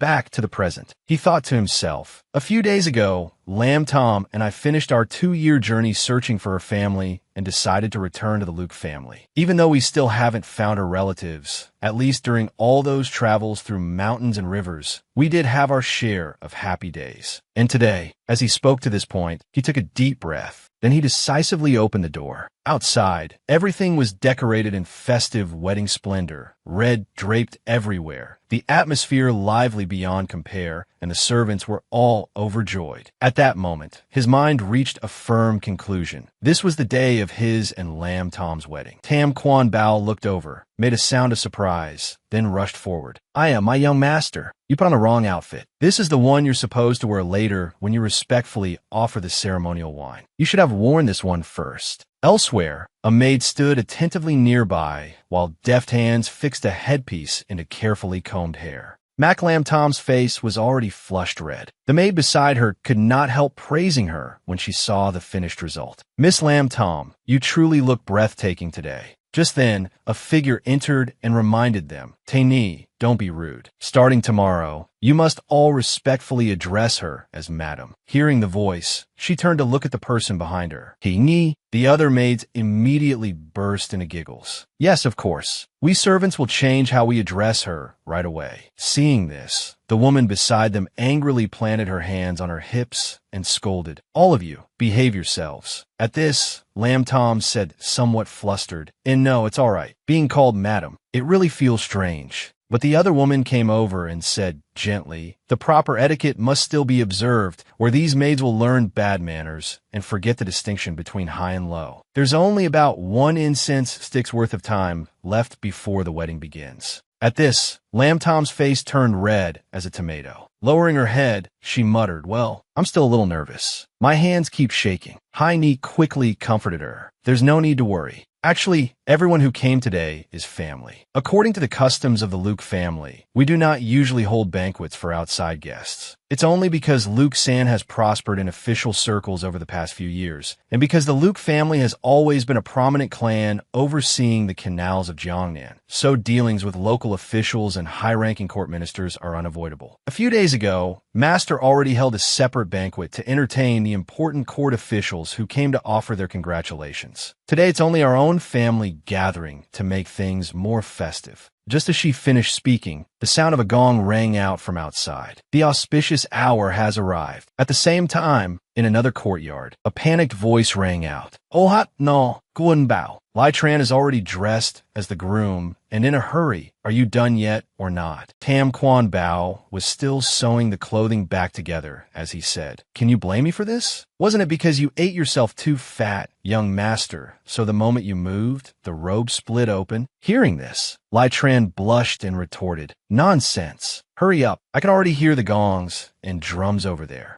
Once they were done, the two of them hurried down the corridor. The young man behind urged him on. "Young master, hurry up." Lai Tran shouted back, I know. Stop talking so much." By the time they arrived, both master and servant were panting. "Li Zheng mutapante, I am exhausted." Suddenly, an exclamation sounded. "Oh my, the bride has arrived." Those words struck straight into his brain. At the same time, a little girl tugged excitedly at her mother's clothes and said, "Mother, look, the bride is so pretty." Lai Tran quickly lifted his head to look in that direction. Mac Lam Tom, dressed in wedding red, was walking toward him. The two looked at each other and smiled in happiness. Then hand in hand, they slowly entered the main hall. That night, Tam Quan Bao and the others shoved the groom into the bridal chamber. Embarrassed, he quickly said, "Stop pushing, stop pushing. All right, I know. Now hurry up and leave." The moment he entered, he hastily shut the door behind him. His heart was pounding wildly, his whole face flushed red. After a long moment, he finally sat down and looked toward the bride seated not far away, then hurried over. He stretched out a hand, but inwardly thought, "Why are my hands shaking?" Luke Lai Tran, at a crucial moment like this, you have to act like a man. Suddenly she spoke. You're still not lifting it? Tell me, have you regretted this already?" Then she removed the bridal veil herself and glared at him angrily. Hearing this, he hurriedly denied it. No, how could I? Heaven and earth, the sun and moon can all bear witness to my feelings for you. You absolutely must believe me. At this, she covered her mouth and burst out laughing. "Ha! I only saw that you were standing there frozen, so I couldn't resist teasing you a little. You were so nervous today that when you offered wine to eldest brother, you spilled it all over him. Didn't you see how green his face turned?" Laughing, she continued. At that, Lai Tran cried out in embarrassment. "You're no better. Today, someone nearly set her own wedding dress on fire while stepping over the brazier." As he spoke, he pushed the person before him down onto the bed, then looked at her and said softly, "Hey, this is my first time falling in love with a girl. Surely a few small mistakes can be forgiven, right?" She wrapped her arms around his neck and replied, "Since it's our wedding day, I'll forgive you." Hearing those words, Lai Tran blushed. He quickly lowered the bed curtains. "Just forgive me? No reward at all? My wife." Outside, the people eavesdropping made an uproar. "Oh, come on, stop pushing. Hai, Guan Bao, let me see." With a loud bang, a scream rang out at the same time. "Come, Guan Bao." Knowing he had been discovered, the young man hurriedly tried to flee. Ow, young master. This has nothing to do with me. It was all a tie pushing me." "Ah, young master, put the sword down first. We can talk this out." Then a stern voice sounded. "Wrong. This side is calculated wrong again. This part isn't right either." The one holding the brush had reached the limit of his patience. Lai Tran, looking angry enough to sprout leaf from his head, said, "I would like to ask one thing. Why is it that I, the dignified family head, have to sit here balancing these incomprehensible, tangled account books?" Standing beside him, Tam Quan Bao declared in a ringing voice, "Ahem, reporting to the family head. This is the special instruction of Her Highness the Princess. Who told you to take last year's account books and use them to paste lanterns last month? The head family's account books are not allowed to contain even the slightest error, not even once in 100 years. This rule absolutely cannot be broken." The more he spoke, the graver and sterner his expression became. Hearing this, Lai Tran cried bitterly. "How was I supposed to know eldest brother had recorded the books on shoe paper? Once that shabby paper dried completely, all the writing disappeared. I thought it was pristine blank paper that had never been written on at all. How naive of me." Only then did the person beside him explain that the family head's account books were confidential to begin with, written on special paper like snowshin paper. What's more, it was all to guard against greedy people stealing the ledgers. The more he spoke, the louder he cried. Woo. But Tam Quan Bao said he didn't care and piled on another stack of books. "Dear, these are last year's ledgers for branch number 342. Young master, don't make any mistakes in the calculations." At that, the other party wailed, "Heavens above, what sin have I committed to deserve this?" Late at night, inside the room, hearing the noise, Mac Lam Tom turned around to look behind her. "Why are you back so late today?" When asked, Lai Tran, exhausted, immediately complained, "Isn't it all because eldest brother blamed me for ruining last year's account books?" Then he sat down beside her, wrapped an arm around the person next to him, and grumbled, "He punished me by making me copy all of last year's account books from every branch all over again. It's exhausting me to death." Her face flushed red as she said, "Isn't it because you were too careless? How could you even damage something this important? I'll help you copy them tomorrow." At that, the man behind her sighed and replied, No need. I've almost finished copying them all anyway." Then his eyes suddenly lit up. "This jade pendant." Hearing that, she said, "Oh, this is the gift Miss Ainan gave us back then after we parted ways with her and young Master Taini." a Nan said that if we ever had time in the future, we could go to the western region to find them. She gave this to us as a token. But then her expression suddenly darkened. It's just a pity that, seeing her hesitate, he also remembered. After a moment of silence, his hand suddenly clenched. Then he grabbed the person in front of him. How about we set out for the western region tomorrow? We can treat it as fulfilling the promise we made back then. Hearing this, she was completely stunned. Early the next morning, a bundle was tossed over the wall, followed by a flailing hand. Mac Lamb Tom struggled to climb up and said, "That's exactly what I mean. Why? Why do we still have to climb over the wall to get out?" The person below, whose face had just been stepped on, cried out in pain, "Ow." At that moment, Tam Quan Bao happened to pass by. Looking into the room, he called excitedly, "Young master, it's time for breakfast." But there was no one inside. Where is everyone? Then his attention fell on a slip of paper. This is... At that moment, Lai Tran had left behind a letter for Jian Yuanhan. "Eldest brother, Lam Tom, and I have decided to go to the western region to visit old friends. I'll leave all the account books to Quan Bao. I'm counting on you, brother. Li Jiang." After reading it, his hand unconsciously tightened. Then he shouted, "Master!" The young master snuck off from home again. In Persia, in Shia City, the streets were bustling with excitement, and cries of amazement rang out nonstop. "Wow!" He was walking along, eating flatbread, while she looked around and said, "I never would have thought that Shia City, less than 100 li from Yin Pass, would be such a completely different world." The person beside her replied, "Of course. Shia City is the first city of the western region bordering the Central Plains. Yin City Pass is the border between the Central Plains and the western region. There are so many foreigners here. Once you pass Yin City Pass, naturally you'll see much more of the western region scenery." As he spoke, he opened his mouth wide and took a huge bite of the flatbread. When they reached the inn, he cried out in shock, "What? You mean every inn on this street is fully booked?" At that moment, the innkeeper said, "Oh my, not just this street. I'm afraid every inn in the city is fully booked already." Do the two of you know the Dykmok family? They're the biggest merchant house in our western region. Today is the full month celebration of the eldest master's second son. Tonight, the Dykmok family will set off fireworks in celebration. That's why people from all the nearby small states have come to watch. The rooms were all booked up half a month ago. Hearing this, she said in surprise, "It's Tae Ni and a Nan's child?" At that, he fell silent for a moment. Then, at the Dyke Mok residence in Shia City, the two of them had just entered when they were stopped. "Please wait. The residence is preparing for the young master's full month banquet today, so it is not convenient to receive guests. Please come again another day." Hearing that, Lai Tran awkwardly explained, "We only wanted to come and see where some old friends once lived. A few years ago, my wife and I were once saved by young Master Tae Ni and Miss Anan of the Dykmok family. Having come here by chance and found the home of old friends, we only wish to pay a brief visit. We'll leave right away and won't disturb your household." As he spoke, he handed over the jade pendant. The other man accepted it, then frowned as he looked at the two before him, thinking to himself, "Isn't this the jade pendant the young master always carried with him?" Then he said, "Please wait a moment. I'll go inform the family head at once." Watching him go inside, she said worriedly, "I wonder who the current head of the Dykmok family is. If young master Tae Ni hadn't met with misfortune back then, this position should have been his." Hearing this, the person beside her comforted her. "No matter what, once we meet the master of the Dykmok family, we should sincerely thank them." She nodded in agreement. Suddenly, a familiar voice rang out, "Lam Tom." She jolted in surprise. A figure rushed forward and hugged her, repeatedly pouring out her longing. "Wow, this is wonderful. I've finally seen you again. I thought you'd never come to the western region." Standing nearby, he asked with a dazed expression, "Why you? You miss Nan." Just then, another voice cut in. "Young Master Lai Tran, Miss Lam Tom, my wife was just thinking about you yesterday. I didn't expect to meet you today. Come in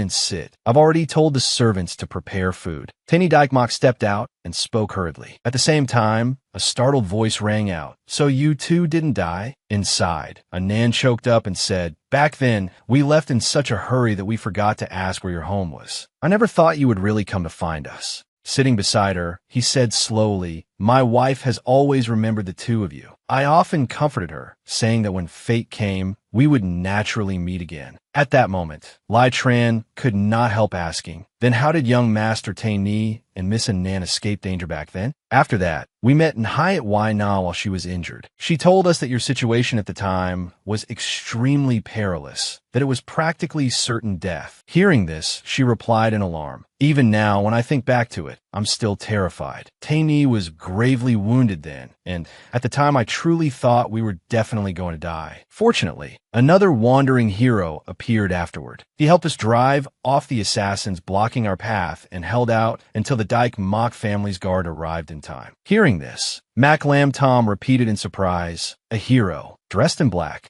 The person opposite them became more and more animated as she spoke. Yes, he was dressed all in black, with his face covered, and he carried a black iron sword. After driving off the assassins, he didn't say a single word before leaving. He was probably just a wandering hero who stepped in when he saw injustice on the road. At the same time, she continued asking, also, afterward we met Miss Nhai at Waina while she was injured and took her to a physician's home to recover. I wonder whether Miss Nhai at Waina has healed and returned to Xie by now. Hearing that, Anan sighed and said, she's not coming back, not coming back. That little girl fell in love at first sight with the scholar who treated her and decided to stay in the Central Plains and become a Central Plains bride. Woe is me. I raised her all these years, and before I could bring home the cabbage, the pig ran off instead. At night, the lamps were lit and two figures stood gazing at the scene. Suddenly she said, it's truly so lively. The last time I wore this outfit was years ago, and now, to be reunited with old friends, it really feels like a dream. Hearing this, he said softly, what matters most to me is... Then he took his beloved's hand and continued slowly. After all the twists and turns, everyone is living happily. This is the end of the story. If you enjoyed it, please give me a like and a share, so I'll have more motivation to make more videos. Don't forget to follow to watch the next episodes. Wishing you all a day full of energy.